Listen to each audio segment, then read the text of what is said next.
Hello, good evening, everyone. Good evening. नमस्कार.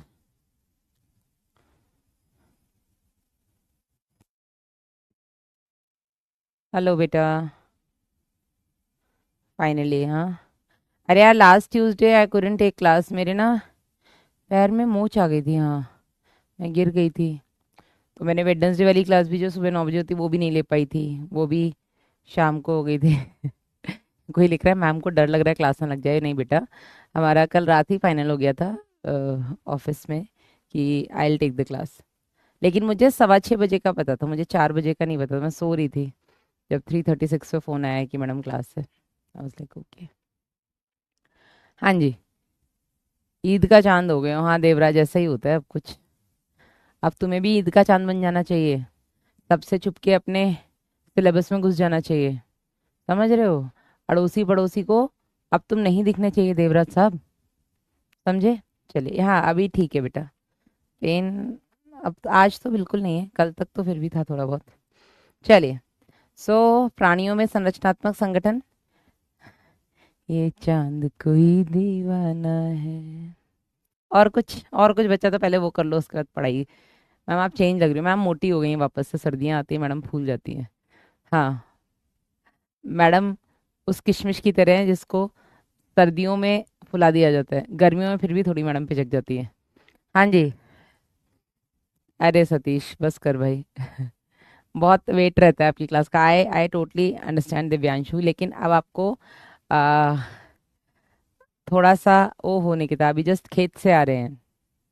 भाई मेहनती तो हो तुम लोग. बस ये मेहनत इस डायरेक्शन में भी लगा दो कि निकल ही जाए बस नीट. ठीक है. ओहो अच्छा अरविंद जी. अरुण गौर. हाँ. चलिए. तो अब शुरू करूं पढ़ना, मतलब पढ़ाना. एक बात हम सब कर दो. अब मैंने आपसे पहले भी कहा था बेटा, इस वाले चैप्टर में आपको थोड़ा सा एडजस्टमेंट करना पड़ेगा, है ना. हमने कॉज अर्जुना 2026 वाला जो अपना बैच है उसके नोट्स मैंने लिए हैं इस वाले चैप्टर में, है ना. और ये पहले ही बन गई है स्लाइड, तो मैंने चेंज नहीं करवाया.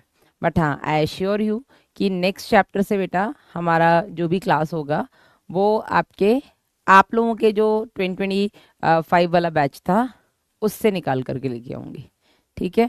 Thank you so much. Train चलेगी तो रुकेगी नहीं जल्दी. शुरू करते हैं बेटा प्राणियों में संरचनात्मक संगठन का सेकंड पार्ट, जिसमें हमें मॉर्फोलॉजी और एनाटॉमी पढ़नी है दो एनिमल्स की. एक हो गया आपका कॉकरोच, दूसरा हो गया आपका फ्रॉग. ठीक है. तो पहले हम बात करते हैं बेटा कॉकरोच की. बहुत मैम इसका कंटेंट हाई लेवल है. नहीं अरुण, अरविंद ऐसा कुछ भी नहीं है. इसके कंटेंट में कोई ऐसा डिफरेंस नहीं है. ठीक है. उल्टा तुम लोगों को जब पढ़ाया था वहां से थोड़ा सा आपको पता है कि इस साल नीट का पेपर कैसा आया था 2025 का. हालांकि ऐसा कुछ भी नहीं आया था जो आप लोगों को नहीं पढ़ाया गया है, लेकिन फिर भी उसकी वजह से थोड़ा सा चेंज हुआ है.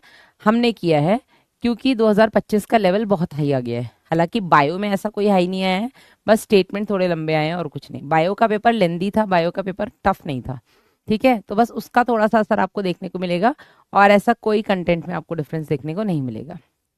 चलिए शुरू करते हैं कॉकरोच से बेटा. तो सबसे पहले तो कॉकरोच का हम बेसिक जान लें कि कॉकरोच आपके एनिमल किंगडम के आर्थ्रोपोडा फाइलम के इंसेक्टा वर्ग का सदस्य है. सबसे सामान्य बेटा जो कॉकरोच की प्रजाति पाई जाती है वो है आपकी पेरीप्लेनेटा अमेरिकाना. तो पेरीप्लेनेटा हो गया बेटा इसका जीनस. पेरीप्लेनेटा हो गया इसका जीनस, और अमेरिकाना हो गई इसकी स्पीशीज. ठीक है. तो बाकी फैमिली और ऑर्डर आपको जानना नहीं है. तो एनिमल किंगडम के आर्थ्रोपोडा फाइलम के इंसेक्टा क्लास का पेरीप्लेनेटा जीनस अमेरिकाना स्पीशी. ठीक है. बात करते हैं बेटा इसकी मॉर्फोलॉजी यानी कि बाह्य आकारिकी की. तो बाह्य आकारिकी में अगर हम बात करें बेटा तो सबसे पहले हम इनका कलर देख लेते हैं. कॉकरोच जो होते हैं बेटा ये आपके डार्क ब्राउन ब्लैक कलर के होते हैं, लेकिन ट्रॉपिकल रीजन्स में आपको ये चमकीले लाल, चमकीले हरे, चमकीले पीले इस रंग के भी देखने को मिलते हैं. बात करें इसके साइज की तो जनरली बेटा ये आपके आधे से लेकर के 3 इंच तक के होते हैं. पर पेरीप्लेनेटा अमेरिकाना जो कि हमारे घरों में पाया जाने वाला मतलब नॉर्मल कॉकरोच की स्पीशी है बेटा, ये लगभग 3.5 से 5.5 सेंटीमीटर के होते हैं. ठीक है. लगभग 3.5 से 3.4 से 5.3 मिलीमीटर सेंटीमीटर. ठीक है. ये हमारे इंडियन स्पीशी जो है पेरीप्लेनेटा अमेरिकाना की, जो हमारे घरों में देखे जाते हैं, उनकी हम बात कर रहे हैं। इसके अलावा बेटा इनमें काइटिन का बना हुआ एक्सोस्केलेटन होता है, ठीक है। काइटिनस एक्सोस्केलेटन क्योंकि आर्थ्रोपोडा संघ के सदस्यों में पाया जाता है, यही बेटा इनको हर तरीके के माहौल में रहने के लिए सक्षम बनाता है। तो कॉकरोच भी आपका आर्थ्रोपोडा संघ का सदस्य है, तो इनमें भी काइटिन का बना हुआ एक्सोस्केलेटन देखा जाता है। जो काइटिन का एक्सोस्केलेटन है बेटा, वो प्लेट्स के फॉर्म में पाया जाता है, और उन प्लेट्स को हम स्क्लेराइड्स कहते हैं या कटक कहते हैं। थम्स अप करते चलो, यस मैडम क्लियर हो रहा है। जो प्लेट्स होती हैं काइटिन की, सबके नोट सामने ओपन होंगे आई होप 11th के, ठीक है। उन प्लेट्स को हम स्क्लेराइड्स या कटक कहते हैं, ठीक है। अब ये जो स्क्लेराइड्स होते हैं, यस सद्दू शाह, ये स्क्लेराइड्स अगर ऊपर की तरफ है तो इनको हम पृष्ठ, और नीचे की तरफ है तो अधरकांश बोलते हैं, पृष्ठकांश और अधरकांश, ठीक है। और ये पृष्ठकांश और अधरकांश, स्टर्गाइट्स और जो स्टर्नाइट्स होते हैं, ये आपस में एक पतली लचीली झिल्ली से जुड़े होते हैं, जिसको हम संधिकारी झिल्ली या संधि झिल्ली, आर्थ्रोडियल मेम्ब्रेन कहते हैं। यहां तक सबको क्लियर है? ये बेटा हो गई इसकी बिल्कुल ही बाह्यकारी की। फिर हमने देखा था कि इनका जो शरीर होता है वो 3 भागों में विभाजित होता है, हेड, थोरैक्स और एब्डोमेन। फिर वक्ष और उदर। हेड जो होता है बेटा वो 6 खंडों से मिलकर के बना होता है, ठीक है। यहाँ आ जाइए, तो आ जाइए। हेड जो होता है बेटा वो इनका ट्राइंगुलर होता है, त्रिकोणीय होता है, शरीर के अनुदैर्ध्य अक्ष से 90 डिग्री पर होता है, परपेंडिकुलर होता है उसके, ठीक है। हेड जो होता है बेटा वो 6 खंडों से मिलकर के बना होता है। कौन कौन से 6 खंड है? ऊपरी ओष्ठ जिसको हम कहते हैं लेब्रम, निचला ओष्ठ जिसे हम कहते हैं लेबियम, ऊपर की तरफ मैंडिबल, नीचे की तरफ मैक्सिले। ये बेटा चित्र आपको देखते ही पहचान में आना चाहिए, ठीक है। ये चित्र पहले आप देख लीजिएगा, लेब्रम, लेबियम, मैंडिबल, मैक्सिले, जिसमें बेटा लेब्रम और लेबियम आप दूर से देख लोगे कि ये ओट जैसे दिख रहे, ठीक है। लेकिन इंपॉर्टेंट कि जो निचला ओट है उसमें 2 पैल्प पाए जाते हैं, ठीक है। इनको हम लेबियल पैल्प्स कहते हैं, ठीक है। इनको हम लेबियल पैल्प कहते हैं। और इसी तरीके से जो नीचे वाला जबड़ा वाला भाग है मैक्सिला, इस मैक्सिला से भी मैक्सिलरी पैल्प ओरिजिनेट होता है, ठीक है। इससे भी मैक्सिलरी पैल्प आता है। तो लेबियम में 2 पैल्प्स होते हैं, और दोनों तरफ जो आपके मैक्सिले हैं उनमें एक एक पैल्प होता है, और ऊपर की तरफ बेटा लेब्रम और मैंडिबल। महक जोशी बोल रही है, मैम इस चैप्टर में टिश्यू नहीं है क्या? मेरा बच्चा, मैं लास्ट वीक की ट्यूसडे को जो अपनी रिवीजन क्लास लगी थी उसमें टिश्यू पढ़ा चुकी हूँ, ठीक है। आज की क्लास में हम कॉकरोच और अर्थवर्म पढ़ेंगे। इसी के साथ ये चैप्टर खत्म हो जाएगा। बचेंगे अपने जो 8 चैप्टर, वो 8 हफ्तों में हो जाएंगे। इस चैप्टर के लिए मैंने 2 लेक्चर रखे थे, बाकी सभी चैप्टर्स के लिए मैंने एक एक लेक्चर ही रखे हैं, ठीक है। हाँ, ये रात्रिचर होते हैं, बिल्कुल सही है अरविंद, ये रात्रिचर होते हैं और ये सब कुछ खाते हैं ना, नॉक्टर्नल होते हैं और ये ओमनिवोर्स होते हैं, सब कुछ खाते हैं, ठीक है। तो ये हो गए बेटा इसके मुख्य भाग। अब इन 6 जो आपके मुख्य खंड हैं, इन 6 खंडों के बीच में जो गुहा बनती है, उस गुहा में बेटा एक जीभ जैसी हाइपोफेरिंक्स नामक संरचना पाई जाती है, ठीक है। बात करें इनके हेड की, तो इनके हेड में बेटा त्रिकोणीय है, शरीर के अनुदैर्ध्य अक्ष से परपेंडिकुलर यानी कि 90 डिग्री पे होता है। इसके अलावा बेटा इनके डॉर्सली, ऊपर और साइड में एक जोड़ी संयुक्त नेत्र पाए जाते हैं, कंपाउंड आइज पाई जाती हैं। कंपाउंड आइज के आगे की तरफ बेटा हल्की सी पतला सा सॉकेट होता है, उस सॉकेट से एक जोड़ी, मतलब एक एक सॉकेट से एक एक एंटीने निकलते हैं, स्पर्शक जिनको हम बोलते हैं, और ये एंटीने बेटा इनको सेंसरी संवेदी होते हैं। इसी तरीके से लेबियल पैल्प और जो मैक्सिलरी पैल्प होते हैं ये भी संवेदी होते हैं, ये भी इनको हेल्प करते हैं आसपास के एनवायरनमेंट को भांपने के लिए, ठीक है। इनका जो मुखांग होता है वो बाइटिंग और च्यूइंग टाइप का होता है, चबाने और काटने और चबाने वाला, ये इंपॉर्टेंट है। 200 नहीं है, 2000 हैं कंपाउंड आइज में, ठीक है। ये हो गया बेटा इसका सिर।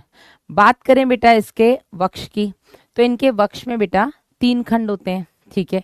तीनों वक्षीय खंड से एक एक जोड़ी टांगे निकलती हैं, ठीक है। पहला वक्षीय खंड जिसको हम प्रोथोरैसिक खंड बोलते हैं, दूसरा मीजोथोरैसिक और तीसरा मेटाथोरैसिक। जो पहला वक्षीय खंड होता है प्रोथोरैसिक, यही वक्षीय खंड थोड़ा सा आगे की तरफ जाकर के गर्दन बनाता है, और इसी गर्दन से बेटा इनका सिर जुड़ा हुआ रहता है।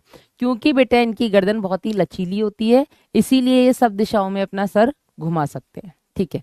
तो अग्रवक्ष, मध्यवक्ष और पश्चवक्ष, प्रोथोरैक्स, मीजोथोरैक्स, मेटाथोरैक्स, इनके 3 सेगमेंट होते हैं थोरैक्स में, और तीनों थोरैसिक सेगमेंट से एक एक, मैम मैजिक पेन यूज करो, ओके निकिता, तीनों थोरैसिक सेगमेंट से बेटा एक एक टांगे निकलती हैं, जिसको हम अग्रवक्षीय, मध्यवक्षीय और पश्चवक्षीय टांगे बोलते हैं। ठीक है, इसके अलावा बेटा इन टांगों के, कोई भी टांगों बेटा, उसके 5 भाग होते हैं, कॉक्सा, ट्रोकैंटर, फीमर, टिबिया और टार्सस। ठीक है, कोई भी आप लेग उनका ले लो, किसी भी लेग के 5 पार्ट होते हैं, coxa, trochanter, femur, tibia, tarsus. ये बेटा मैंने 5 भाग लिखे हुए हैं। इसके बाद हमने देखा था इनमें 2 जोड़ी पंख होते हैं। अब कॉकरोच में बेटा जो 2 जोड़ी पंख हैं, ये 2 जोड़ी पंख कहाँ से निकलते हैं पहले तो आपको ये पता होना चाहिए, और यहां से आपके नीट में क्वेश्चन आ चुका है। ठीक है, पहला बेटा हमने देखा कि लेग्स तो इनके तीनों थोरैसिक खंडों से निकल रहे हैं, तो प्रोथोरैसिक, मेसोथोरैसिक और मेटाथोरैसिक लेग्स हो गए। लेकिन अगर हम बात करें इनके विंग्स की, तो इनके केवल 2 जोड़ी विंग्स होते हैं, और विंग्स इनके मध्यवक्ष और पश्चवक्ष से निकलते हैं। अग्रवक्ष से किसी भी तरीके का पंख नहीं आता है। सभी कुल्ला, क्या बात हो गई है, क्यों इब्रार को लेके तुम लोग सब लोग परेशान हो रहे हो? हाँ ठीक है, तो यहाँ तक क्लियर है। इनके जो 2 पेयर विंग्स होते हैं बेटा, उनमें प्रोथोरैसिक विंग्स नहीं होते हैं, मीजोथोरैसिक और मेटाथोरैसिक विंग्स होते हैं। ठीक है, इनमें इनमें मीजोथोरैसिक नहीं है और मेटाथोरैसिक विंग्स होते हैं। अरे रुक जाओ ना, शट अप, 1 मिनट बेटा। Vasu, why I gave you all this? So that you don't disturb me, right? But you are still repeating the same. It will come, you play yourself. होते, ठीक है ना। तो जो विंग्स होते हैं बेटा, 2 जोड़ी होते हैं। विंग्स पहला निकलता है इनका मध्यवक्ष से और दूसरा निकलता है इनका पश्चवक्ष से। ठीक है, जो मध्यवक्ष से निकलता है उसको हम मध्यवक्षीय पंख या मीजोथोरैसिक विंग कहते हैं। ये आपके नीट में आ चुका क्वेश्चन है। इसी मीजोथोरैसिक विंग को हम प्रवार, टेगमेन कहते हैं। ठीक है, या टेगमिना कहते हैं। टेगमेन, टेगमिना एक ही चीज है, यहीं पे लिख देती हूँ मैं। ये आपका टेगमिना भी कहलाता है, टेगमेन बोल दो या टेगमिना बोल दो, एक ही चीज है। ठीक है, और जो आपके अग्रपंख होते हैं, क्योंकि ये आगे वाले यही है ना मध्यवक्ष से निकलने वाले, तो इन्हीं को हम मध्यवक्षीय पंख या अग्रपंख कहते हैं। ये बेटा बड़े होते हैं, ये ट्रांसपेरेंट होते हैं, अपारदर्शी होते हैं। ठीक है, ये आपके गहरे रंग के होते हैं और विश्राम अवस्था में ये आपके पश्चवक्षीय पंखों को ढक के रखते हैं। ठीक है, इसके अलावा बेटा जो पश्चवक्षीय पंख होते हैं, जो कि पीछे वाले पंख होते हैं, जिनको हम पश्च पंख बोल देते हैं, ये बेटा आपके पश्चवक्षीय खंड से निकलते हैं, इसलिए हम इनको पश्चवक्षीय पंख बोल देते हैं। पश्चवक्षीय पंख बेटा छोटे होते हैं, ये आपके ओपेक होते हैं। ओपेक मतलब अपारदर्शी, जिससे लाइट पास नहीं हो सकती, और ये बेटा इनको उड़ने में मदद करते हैं। पीछे वाले पंख जो होते हैं वो उड़ने में मदद करते हैं, आगे वाले जो पंख होते हैं बेटा वो पीछे वाले पंखों को आपके विश्राम अवस्था में ढके रहते हैं। ठीक है, चलिए ये हो गए बेटा इसके पंख। अब हम बात करें बेटा इसके उदर की, तो उदर में 10 खंड होते हैं, चाहे मेल कॉकरोच हो चाहे फीमेल कॉकरोच हो, दोनों में के उदर में 10 खंड होते हैं। अब उदर में बेटा ये जो 10 खंड होते हैं, इन्हीं में इनका जेनाइटल पाउच, यानी कि इनके जननांग भी यहीं पर पाए जाते हैं। जेनाइटल पाउच की अगर हम फीमेल्स में बात करें, तो फीमेल्स में 7th 8th और 9th स्टर्ना मिलकर के, ठीक है ना। अगर हम बात करें फीमेल्स में, ठीक है, मादा कॉकरोच में, तो इसमें बेटा जो जेनाइटल पाउच है, कहाँ गया, नहीं लिखा है क्या मैंने, इसमें जो जेनाइटल पाउच होता है बेटा, जनन कोष्ठी जिसको हम बोलते हैं, ये 7th स्टर्ना जो कि बोट शेप्ड होती है, नौकाकार होती है। ठीक है, ये 8th प्लस 9th स्टर्ना के साथ मिलकर के बनता है जेनाइटल पाउच। ठीक है ना। अब ये जो जेनाइटल पाउच होता है, इसी के अंदर इसका अंडाणु भी आता है, इसी में शुक्राणु भी आता है, इसी में कोलेक्ट्रल ग्लैंड्स की भी ओपनिंग होती है, जहाँ पे ऊथिका बनता है। ये हम आगे देखेंगे इसके जनन में। इसके अलावा बेटा यहाँ पर एक बहुत इंपॉर्टेंट चीज है, एनल स्टाइल्स और एनल सर्काई। ठीक है। एनल सर्काई जिसको हम गुदालूम कहते हैं, ये नर और मादा दोनों में 10वें खंड में पाया जाता है, जबकि एनल स्टाइल्स जिसको हम गुदाशूक कहते हैं, ये 9वें खंड से निकलता है और ये केवल और केवल नर में पाया जाता है, ये मादा में नहीं पाया जाता। अब ये 2 पॉइंट बेटा यहाँ तक हमने देखे जिससे हम सेक्सुअल डायमॉर्फिज्म देख सकते हैं।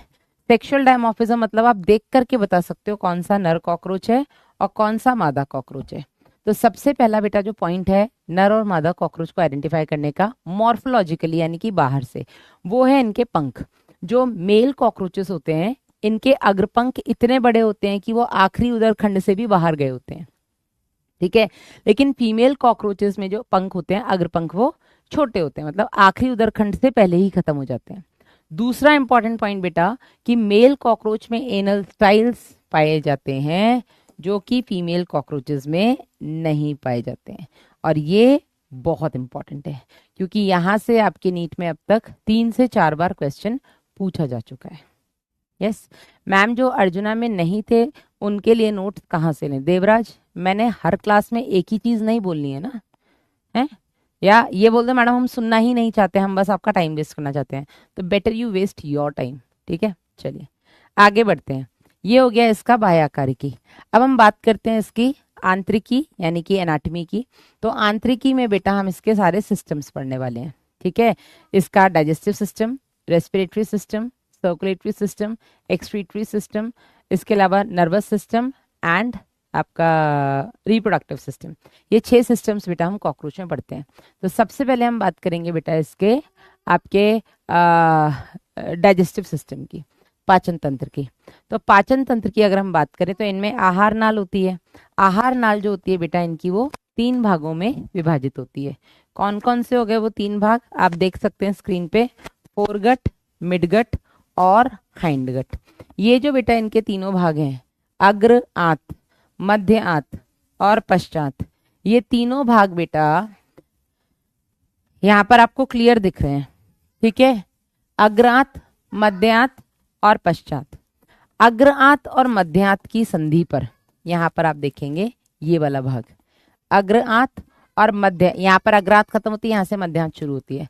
अग्रांत और मध्य आंत की संधि पर बेटा आपको 6 से 8 यकृतीय अंधनाल्स देखने को मिलते हैं, यानी कि गैस्ट्रिक या हिपैटिक सीके देखने को मिलते हैं। ये जो बेटा गैस्ट्रिक या हिपैटिक सीके होते हैं इनका काम क्या होता है? इनका काम होता है ये डाइजेस्टिव जूस लेकर के आते हैं जिसकी हेल्प से जो इनका मिडगट होता है वहां पर डाइजेशन कंप्लीट होता है। ये पूरा इनका मिडगट हो गया, ठीक है। तो फोरगट और मिडगट की संधि पर, अग्रांत और मध्यांत की संधि पर इनके यकृति या जठरांधनाल पाए जाते हैं। यकृति और जठरांधनाल बेटा पाचन रस लेकर के आते हैं जो जिसकी मदद से पूरी मध्यांत में भोजन का पाचन होता है, ठीक है। वहीं मध्यांत और जो इनका पश्चात है ना, मिडगट और हाइंडगट की संधि पर 100 से 150 पीले रंग की मैलपिगी नलिकाएं पाई जाती हैं। कितनी? 100 से 150 पीले रंग की मैलपिगी नलिकाएं पाई जाती हैं।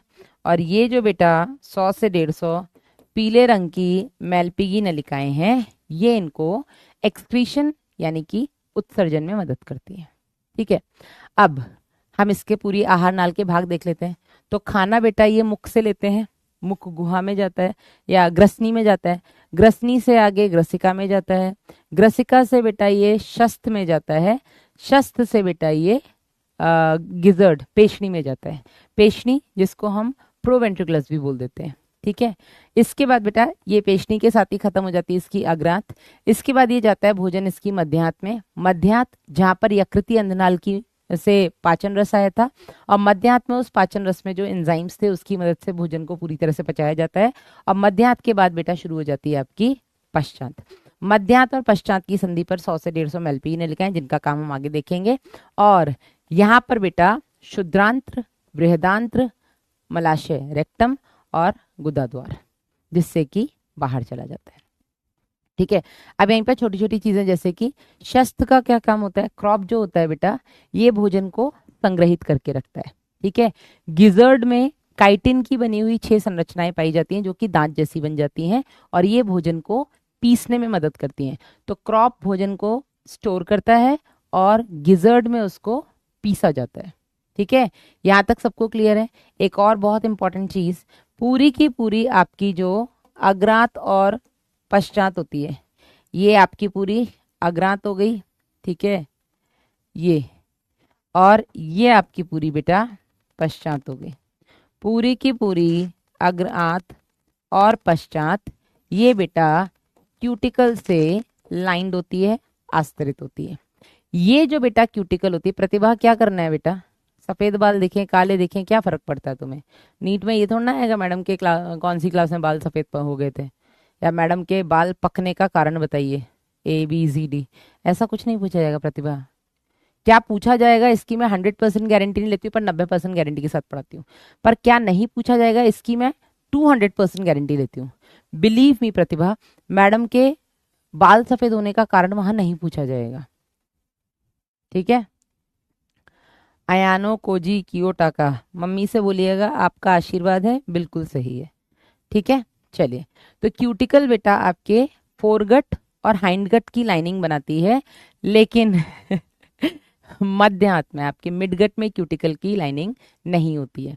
और एक चीज आप देखेंगे कि जो आपका फोरगट और हाइंडगट है, इसमें बेटा जो क्यूटिकल की लाइनिंग है, मतलब सॉरी, इसकी जो डायमीटर है या इसकी जो व्यास है, वो कहीं आपको पतली कहीं मोटी चौड़ी देखने को मिलेगी, लेकिन पूरी की पूरी मध्यात बेटा आपको सेम डायमीटर की देखने को मिलती है। यहाँ पर पतला चौड़ा नहीं होता है। अब अगेन वेरी इंपॉर्टेंट कि जो मिडगट होती है इसमें कोई क्यूटिकल लाइनिंग नहीं होती है, और इसमें बेटा किसी भी तरीके का आपको डायमीटर चेंज देखने को नहीं मिलता है।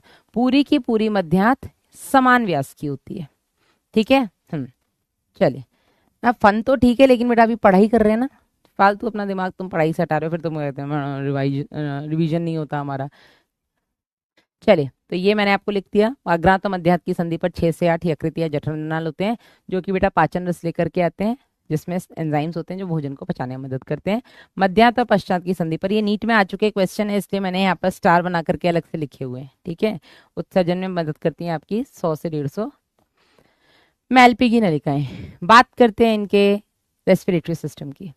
अगर हम बात करें रेस्पिरेटरी सिस्टम की, तो ऐसा देखने को मिलता है बेटा कि कॉकरोच में 10 पेयर्ड स्पाइरिकल्स पाए जाते हैं। स्पाइरिकल्स क्या है बेटा? ओपनिंग्स हैं जिनसे एयर अंदर और बाहर होती है। 10 जोड़ी इनमें स्पाइरिकल्स पाए जाते हैं, और ये स्पाइरिकल्स बॉडी के लेटरली प्रेजेंट रहते हैं, लेटरली यानी कि साइड्स में प्रेजेंट रहते हैं। ठीक है, इन्हीं स्पाइरिकल से एयर अंदर और बाहर होती है। अब ये स्पाइरिकल्स बेटा कहाँ जाते हैं? स्पाइरिकल्स खुलते हैं आकर के आपके श्वासनाल में, ये ट्रैकिया में। ट्रैकिया फिर छोटी छोटी श्वसनी और श्वसनिकाओं में विभाजित हो जाती है। ठीक है, ब्रोंकाई ब्रोंक्यूल्स में विभाजित हो जाती है। एक्चुअल में यहाँ पर हम ट्रैक्यूल्स भी इनको बोल देते हैं, जो भी है खैर। अब यहाँ पर बेटा ये जो स्पाइरिकल्स हैं, ये रंध्र है ना, ओपनिंग है, तो स्पाइरिकल्स के खुलने और बंद होने के लिए यहाँ पर चैनल्स लगे होते हैं। उन चैनल्स को हम अवरोधनी बोलते हैं, स्फिंक्टर्स। ठीक है, तो स्पाइरिकल्स के खुलने और बंद होने को ये स्फिंक्टर्स कंट्रोल करते हैं। फिर जो एयर बेटा अंदर आई है आपके स्पाइरिकल से, ट्रैकिया आपके ब्रोंकाई ब्रोंक्यूल से होते हुए आपके टिश्यूज तक पहुंच गई। टिश्यूज के अंदर बेटा एरोबिक रेस्पिरेशन हुआ है, तो वहां पे कार्बन डाइऑक्साइड बनी है। तो जो गैसों का एक्सचेंज होता है, ऑक्सीजन और कार्बन डाइऑक्साइड का जो एक्सचेंज होता है सिंपल डिफ्यूजन प्रोसेस से, वो आपके इसी टिश्यू और ब्रोंक्यूल्स के बीच में होता है। ठीक है, या आप इसको ट्रैक्यूल्स भी बोल देते हो। ठीक है, इंग्लिश में ना इसको ट्रैक्यूल्स लिखा हुआ है, ब्रोंक्यूल्स, या हम इसको ट्रैक्यूल्स बोल देते हैं। ठीक है, तो आपका जो गैसों का विनिमय होता है बेटा, वो श्वसनिकाओं और ऊतक के बीच सरल विसरण विधि के द्वारा होता है, बस। ठीक है, बात करते हैं बेटा इसके सर्कुलेटरी सिस्टम की, परिसंचरण तंत्र की। तो इनमें खुले प्रकार का परिसंचरण यानी कि open type of circulatory system देखने को मिलता है। Open type of circulatory system का मतलब क्या होता है? Open type of circulatory system मतलब कि जो ब्लड है वो हार्ट से तो ब्लड वेसल्स से निकला, लेकिन क्योंकि इनमें ब्लड वेसल्स पुअरली डेवलप्ड होती हैं, ठीक है, इनमें ब्लड वेसल्स हमारी बॉडी की तरह पूरा जाल के फॉर्म में नहीं प्रेजेंट होती हैं, क्योंकि ब्लड वेसल्स पूरी तरीके से डेवलप्ड नहीं है, इसीलिए बेटा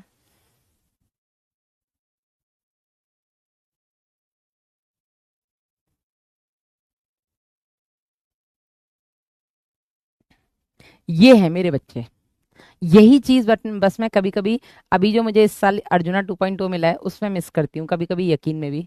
देखो प्रतिभा लिख रही है और रोस्ट हो चुकी है वो। और कोई बच्चा हो तो नेगेटिव मार्किंग करके निकल जा रही है, ये मैडम बेकार है, इनको कुछ नहीं आता। लेकिन हमारी प्रतिभा क्या लिख रही है, आप फन करो या सीरियस इससे मतलब नहीं है, मैडम का मूड कैसा है इस पे डिपेंड करता है कि आप रोस्ट होंगे या नहीं। इसको बोलते हैं ना नस नस से वाकिफ होना, जो मेरे बच्चे मुझसे हो चुके हैं, है ना। इस ये होता है 2 साल का कनेक्शन है। मैम मुझे नींद बहुत आती है, क्या करूं? अनुज दिन भर तू पानी की बोतल मुंह से लगा के रख, है ना। नींद आएगी उससे पहले सुसु आ जाएगी, वॉशरूम भागते रहेगा, नींद वैसे ही उड़ जाएगी गर्म और ठंडी सीट पे बैठ के, है ना। ऐसा है। तो अब यही चीज मैं कभी कभी मिस करती हूँ उधर अर्जुना 2.0 में। अगर मैं जैसे वहां किसी बच्चे को ऐसे झाड़ दूंगी ना, उधर झाड़ना इन द सेंस, तो कि मैं रोस्ट करती हूँ कभी कभी। तो रोज तो मैं भी हुआ था, हाँ देवराज बिल्कुल सही बात है ना, हुए। ये मेरे बच्चे हैं, ठीक है। इनको पता है, मैडम की आदत है, मैडम रोस्ट ना करें तो मैडम की क्लास नहीं कंप्लीट होती है, मैडम रोस्ट ना करें तो जो उन्होंने पानी खाना खाया है वो पचेगा नहीं, है ना। तो ये मेरे बच्चे हैं। अर्जुना 2.0 में ऐसे किसी बच्चे को मैं कुछ उल्टा सीधा बोल दूंगी तो वो ऐसे मतलब मुंह ही बना लेगा। और अब मैं जान चुकी तो मैं तुरंत ब्लॉक करा देती हूँ कि अब मैं उसके नेगेटिव कमेंट्स थोड़ा ना पढ़ूंगी। ऐसा कभी कभी यकीन 2.0 में स्टार्टिंग में होता था। अब यकीन 2.0 वाले भी थोड़े चिल हो चुके हैं, बिकॉज उसमें भी ज्यादातर बच्चे वो हैं जिन्होंने लास्ट ईयर भी पढ़ाई की थी, सेकंड ड्रॉपर्स हैं। ठीक है, हाँ बहुत ही वाकिफ हैं हम लोग। हाँ संध्या, मैंने ये पूरी वाकिफियत निकाल देनी है अगर सिलेक्शन लेकर के और मेरा टियारा लेकर के नहीं आए तुम लोग तो। मैं सच बता रही हूँ, मैंने कोई टियारा नहीं खरीदा दोबारा, और ये भी मैंने खरीदा नहीं था, मुझे मिला ही था कहीं से। मैं, कितना साल पुराना है ये टियारा? वासु नहीं हुआ था उससे पहले का टियारा है ये, आई गेस। ये आपका 2022 का 30 मई को मुझे मिला था। 30 मई 2022 को मुझे ये टियारा मिला था। समझ रहे हो? 22, 23, 24, 25, 3.5 साल हो चुके हैं उस टियारा को। मैं खरीद भी नहीं रही हूँ, मुझे पता है तुम लोग लेकर के आओगे अगली साल। हम्म। समझ रहे हो कि नहीं? चलिए, तो आगे बढ़ते हैं। ये वाईटी पे जाएगा? अच्छा। हाँ नहीं, जाना चाहिए, ये चीजें जानी चाहिए कि अगर मैं किसी को रोस्ट कर रही हूँ क्लास में तो आपको गुस्सा नहीं होना है, आपको ये समझना है कि अहो भाग्य हमारे, है ना। लेकिन आपको मुझे बार बार रोस्ट करने के मौके नहीं देने हैं। चलो आगे बढ़ते हैं। तो इनमें जो सर्कुलेटरी सिस्टम होता है ओपन टाइप का होता है। ओपन टाइप मैंने आपको बता दिया। इनका जो हार्ट होता है, वो हमारा हार्ट बेटा आगे की तरफ होता है, वेंट्रली होता है, अधर में होता है। जितने भी आपके इनवर्टिब्रेट्स होते हैं इन सबका हार्ट डॉर्सली यानी कि ऊपर की तरफ, पीछे की तरफ होता है। ठीक है, तो इनका हार्ट बेटा ऊपर की तरफ होता है। इनका जो हार्ट होता है ये 13 चैम्बर्ड होता है। इनके हार्ट में आपको ये दिख रहे हैं एक, अरे भाई साहब, ये आपको 1, 2, 3, 4, 5, 6, ये आपको 13 कोष्ठ देखने को मिल रहे हैं। और हर एक कोष्ठ के बीच में एक जोड़ी एलरी मसल्स देखने को मिलती है। ठीक है, एलरी मसल्स का काम क्या होता है बेटा? एलरी मसल्स में संकुचन होता है, तो यही संकुचन आपके हार्ट में या चैम्बर्स में जो ब्लड है उसको पीछे से आगे वाले चैम्बर में पुश करते हैं। ठीक है, तो इंपॉर्टेंट है कि कॉकरोच में जो direction of flow of blood होता है, रक्त के बहाव की दिशा जो होती है वो पोस्टीरियर से एंटीरियर की तरफ। अब इंपॉर्टेंट है यार, मैं कॉकरोच से जनरली इसलिए भी नहीं बोलती हूँ क्योंकि इस साल कॉकरोच का एक भी क्वेश्चन नहीं था आपके नीट में। इस चैप्टर से 3 क्वेश्चन थे, तीनों के तीनों फ्रॉग्स से थे। ठीक है, नहीं भुट्टा आप खा लो बेटा। चलो आगे बेटा, हर एक हार्ट का जो चैम्बर है, हर एक चैम्बर के पीछे की तरफ एक जोड़ी ओपनिंग होती है जिसको हम ऑस्टिया कहते हैं, जिससे बेटा हीमोलिम्फ अंदर जाता है। अच्छा, इनके अंदर ब्लड नहीं होता, इनके अंदर हीमोलिम्फ होता है। ठीक है, हीमोलिम्फ बेटा इनका कलरलेस होता है। कभी कॉकरोच मारा है तो ऑब्वियसली लाल खून नहीं निकला होगा, मच्छर मारोगे तो ऐसा लगेगा हमारी औलादे हैं, है ना, इनका खून हमारे जैसा है क्योंकि हमारा पी के निकले हैं भाई।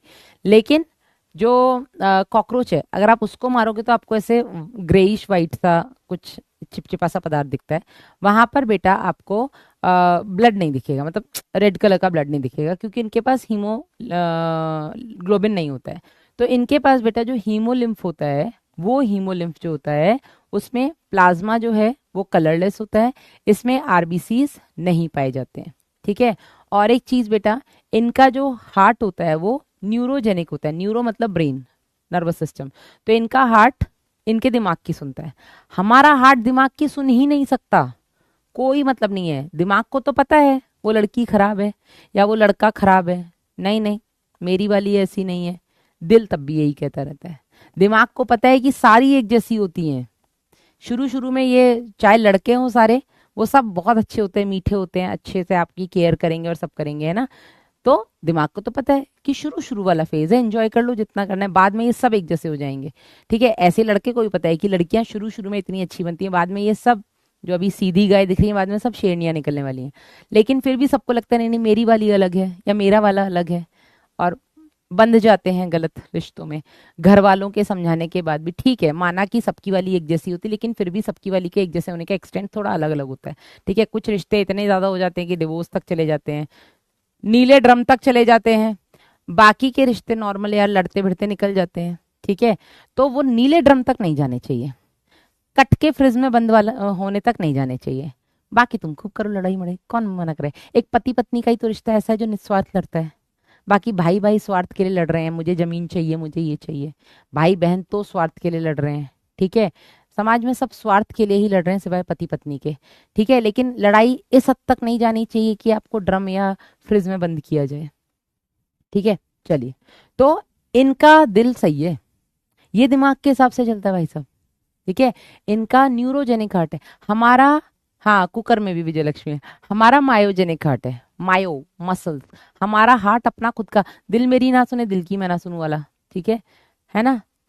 मैम घर में किसको सुना रही है? मेरे घर में अभी कोई नहीं है यार, मैं तुम ही लोगों को सुना रही हूँ। मेरे घर में अभी मेरी सिर्फ औलाद है, पति तो नहीं है। पति लड़के भी यही कर लेता है बेचारा, हारता ही है। क्या, चलो आगे बढ़ते हैं। ठीक है, ये हो गया इनका सर्कुलेटरी सिस्टम। आगे बात करते हैं बेटा। ये ऐसे दिखा दिया है कि ऑस्टिया से जो रक्त होता है हृदय के कोष्ठों में प्रवेश करता है, पीछे वाले कोष्ठ से आगे वाले कोष्ठ में पहुंचता है, आगे वाले कोष्ठ से एंटीरियर एओर्टा में निकलता है, अग्रमा धमनी में निकलता है, अग्रमा धमनी से सर में जाता है, सर से लेकर के आपके पेरिन्यूरल साइनस, पेरीविस्टल साइनस, पेरिकार्डियल साइनस में आता है। और फिर इसी पेरीविस्टल साइनस में जब होता है तो जो भी हीमोलिम्फ के अंदर उत्सर्जी पदार्थ होते हैं वो मेल्पी की नलिकाओं द्वारा बाहर निकल जाते हैं। इसी चीज को बेटा मैंने यहाँ पर डायग्राम में भी समझाया है। ये पेरिकार्डियल साइनस है, साइनस मतलब गुहा। तो इनके शरीर को हमने 3 गुहाओं में बांट दिया है।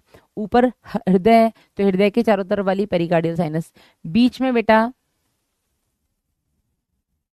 बीच में आहार नाल है तो आहार नाल के चारों तरफ पेरीविस्ट्रल साइनस, और नीचे की तरफ आपका तंत्रिका तंत्र होता है तो उसके चारों तरफ पेरीन्यूरल साइनस होता है। ठीक है ना। तो जो रक्त होता है बेटा वो अग्रमहाधमनी से सीधा सिर में जाता है, सिर से बेटा पेरीन्यूरल साइनस में आता है, पेरीन्यूरल साइनस से आपके पेरीविस्ट्रल साइनस में जाता है, और पेरीविस्ट्रल साइनस से वापस से पेरिकार्डियल साइनस में आता है। जब ये पेरीविस्ट्रल साइनस से गुजर रहा होता है उसी समय यहाँ पर जो आपकी ये मेल्पिगी नलिकाएं हैं, ये मेल्पिगी नलिकाएं इसमें से नाइट्रोजनस वेस्ट को लेकर के आपके हाइंड गट में डाल देती हैं, और हाइंड गट से बाहर। ठीक है, चलिए आगे बढ़ते हैं बेटा। नेक्स्ट है इसका एक्सक्रीटरी सिस्टम। अगर हम इसके एक्सक्रीटरी सिस्टम की बात करें तो मेन एक्सक्रीटरी ऑर्गन इनमें मेल्पिगी नलिकाएं होती हैं। मेल्पिगी नलिकाएं करती क्या है बेटा, यहाँ पर जो 100 से 150 पीले रंग की नलिकाएं हैं जो कि मध्यात और पश्चात की संधि पर पाई जाती हैं। हर एक नलिका बेटा जो होती है वो सीलिएटेड होती है, ग्लैंडुलर होती है। हर एक नलिका में जो कोशिकाएं हैं ये रोमयुक्त होती हैं और ग्रंथिल होती हैं। ठीक है, ये क्या करती हैं, पास में हीमोलिम्फ है यहाँ पर। ठीक है, चारों तरफ हीमोलिम्फ रहता है ना, ये हीमोलिम्फ से पोटेशियम यूरेट को अंदर लेकर के उसको यूरिक एसिड में कन्वर्ट करती हैं। ठीक है ना। तो वेरी गुड मनीष। तो ये जो आपकी मेल्पिगी नलिकाएं होती हैं जो कि रोमयुक्त और ग्रंथिल होती हैं, सीलिएटेड और ग्लैंडुलर होती हैं, ये हीमोलिम्फ से पोटेशियम यूरेट को अंदर लेकर के यूरिक अम्ल में कन्वर्ट करती हैं, और ये आपके मतलब ये जो नाइट्रोजनस वेस्ट होता है उसको यूरिक एसिड के फॉर्म में बाहर निकालती हैं। और इस तरीके के जीवों को हम यूरिकोटेलिक कहते हैं। और हम ऑलरेडी पढ़ चुके हैं कि कौन कौन से ऐसे जीव हैं बेटा जो यूरिक एसिड के फॉर्म में निकालते हैं अपने नाइट्रोजनस वेस्ट को। तो आपके पक्षी हो गए, ठीक है, आपके जो सरीसृप होते हैं, रेप्टाइल्स होते हैं, और जो जमीन पर रहने वाले कीट हैं, ये सारे के सारे यूरिकोटेलिक होते हैं, यूरिक एसिड के फॉर्म में बॉडी से वेस्ट को बाहर निकालते हैं। इसके अलावा बेटा इनके पास नेफ्रोसाइट्स होते हैं, इनके पास फैट बॉडीज होती हैं, इनके पास यूरिकोज ग्लैंड्स होते हैं। यूरिकोज ग्लैंड्स भी क्या करते हैं, ये यूरिक अम्ल का संग्रहण करते हैं, ये यूरिक एसिड को स्टोर करते हैं। ठीक है, ये इसका भी काम हो गया। तो ये सब बेटा इनको उत्सर्जन में मदद करती हैं। तंत्रिका तंत्र, इनका नर्वस सिस्टम। तो नर्वस सिस्टम पहली बात तो इनके अधर में पाया जाता है, जमीन की तरफ पाया जाता है। ठीक है, ये जो बेटा इनका तंत्रिका तंत्र होता है ये गैंग्लियॉन्स से मिलके बनता है। गैंग्लियॉन्स यानी कि गुच्छिकाएं। अब गुच्छिकाएं क्या होता है बेटा, गुच्छिकाएं कई सारे न्यूरॉन्स के जो सेल बॉडी होते हैं, कोशिका काय होते हैं, उनके समूह को मिलाकर के हम गैंग्लियॉन कह देते हैं। ठीक है, तो इनके शरीर में बेटा ऐसे 9 गैंग्लियॉन्स पाए जाते हैं, शरीर के अधर में 9 गुच्छिकाएं पाई जाती हैं। ये 9 गुच्छिकाओं में से 3 बेटा इनके वक्षीय भाग में और बाकी की 6 इनके उदर भाग में पाई जाती हैं। इसके अलावा बेटा एक और गुच्छिका होती है जिसको हम सुप्रा ईसोफेजियल गैंग्लियन कहते हैं, क्योंकि वो ग्रसिका के ऊपर पाई जाती है। ठीक है, एक रिंग लाइक मैनर में, इसको हम सुप्रा ईसोफेजियल गैंग्लियन कहते हैं। बाकी के जो 9 गैंग्लियंस हैं जो कि 3 थोरैक्स और 6 एब्डोमेन में है, ये सारे के सारे एक डबल नर्व कॉर्ड से आपस में जुड़े होते हैं। ठीक है, और यहाँ से बेटा इतना ही है, इसका तंत्रिका तंत्र पूरे शरीर में फैला हुआ होता है और सिर में तो बहुत छोटा सा भाग होता है जिसको हम सुप्रा ईसोफेजियल गैंग्लियन कहते हैं। और यहीं से ये क्वेश्चन आता है कि बेटा अगर आप कॉकरोच के सर को काट भी दोगे तो भी ये हफ्ते भर तक जिंदा रहता है। क्यों? क्योंकि बेटा इसके सर को अगर आप काटोगे तो इसके सर का केवल एक गैंग्लियन कटेगा। ठीक है, जिसको हम सुप्रा ईसोफेजियल गैंग्लियन यानी कि अधिग्रसिका गुच्छिका कहते हैं। बाकी पूरा का पूरा नर्वस सिस्टम इनके वेंट्रली बॉडी में प्रेजेंट है, वो बॉडी को कंट्रोल कर लेगा। ठीक है, तो अगर आप सिर को काट भी दोगे तो भी बेटा ये हफ्ते भर तक जिंदा रहते हैं, क्योंकि नर्वस सिस्टम तो बॉडी को कंट्रोल ही कर रहा है। फिर मैडम एक हफ्ते बाद भी ये क्यों मर जाते हैं, अपनी पूरी जिंदगी जी लेना है ऐसे ही? तो बेटा अगर आपने इनके हेड पार्ट को काटा है तो हेड के साथ साथ इनका माउथ भी हट गया, और माउथ पार्ट हटने की वजह से बेटा ये खाना नहीं खा पाते। तो इनकी बॉडी में जो भी इमरजेंसी फूड होता है जो कि फैट के फॉर्म में, वसा के फॉर्म में डिपॉजिटेड रहता है बेटा, वो वसा ये 7 दिन में यूज कर लेते हैं। ठीक है, तो बेटा ये खाने की वजह से, भूख की वजह से मर जाते हैं। ठीक है, तो सिर काटने पर भी इनका लाइफ चलता रहेगा, क्योंकि जो ब्रेन का काम है कंट्रोल वाला, वो तो बाकी का नर्वस सिस्टम भी कर रहा है, लेकिन क्योंकि सिर के साथ साथ इनके माउथ पार्ट्स भी हट गए हैं, ये खाना नहीं खा पा रहे हैं, तो ये भूख की वजह से मर जाते हैं। ठीक है ना। और जो ये सुप्रा ईसोफेजियल गैंग्लियन है बेटा, ये पूरे हेड के पार्ट क्या क्या है यहाँ पर, आपके एंटीनेज हैं। ठीक है, फिर कंपाउंड आइज हैं, माउथ पार्ट्स हैं, ये उनको कंट्रोल करता है, उनको सप्लाई करता है। जो थोरैक्स वाले बेटा गुच्छिकाएं होती हैं वो थोरैसिक लेग्स और विंग्स को कंट्रोल करती हैं। और जो एब्डोमेन वाले हैं बेटा, मैम आपने हमारे में 10 लिखा है, बेटा 9 कर लो उसको प्लीज, क्योंकि 10वां जो होता है उसको हम अधिग्रसिका गुच्छिका कह देते हैं, वो हम अलग गिनते हैं। अगर मैंने आपके में 10 लिखा है तो आप प्लीज उसको सही करके 9 कर लो। होते तो 10 ही हैं, लेकिन ये बोलते हैं कि जो अधर में तंत्रिका रज्जु है ये 9 गुच्छिकाओं से जुड़ी हुई है, जिसमें 3 बेटा वक्ष में, 6 आपके उदर में होते हैं, एब्डोमेन में होते हैं। जो 10वां बेटा है वो इस तंत्रिका रज्जु से डायरेक्ट नहीं जुड़ा है, वो एक रिंग के फॉर्म में ग्रसिका के ऊपर पाया जाता है, जिसको हम अधिग्रसिका गुच्छिका कहते हैं।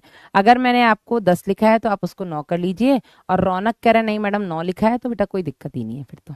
ठीक है, चलो आगे बढ़ते हैं। अब इनका सेंसरी सिस्टम देख लेते हैं।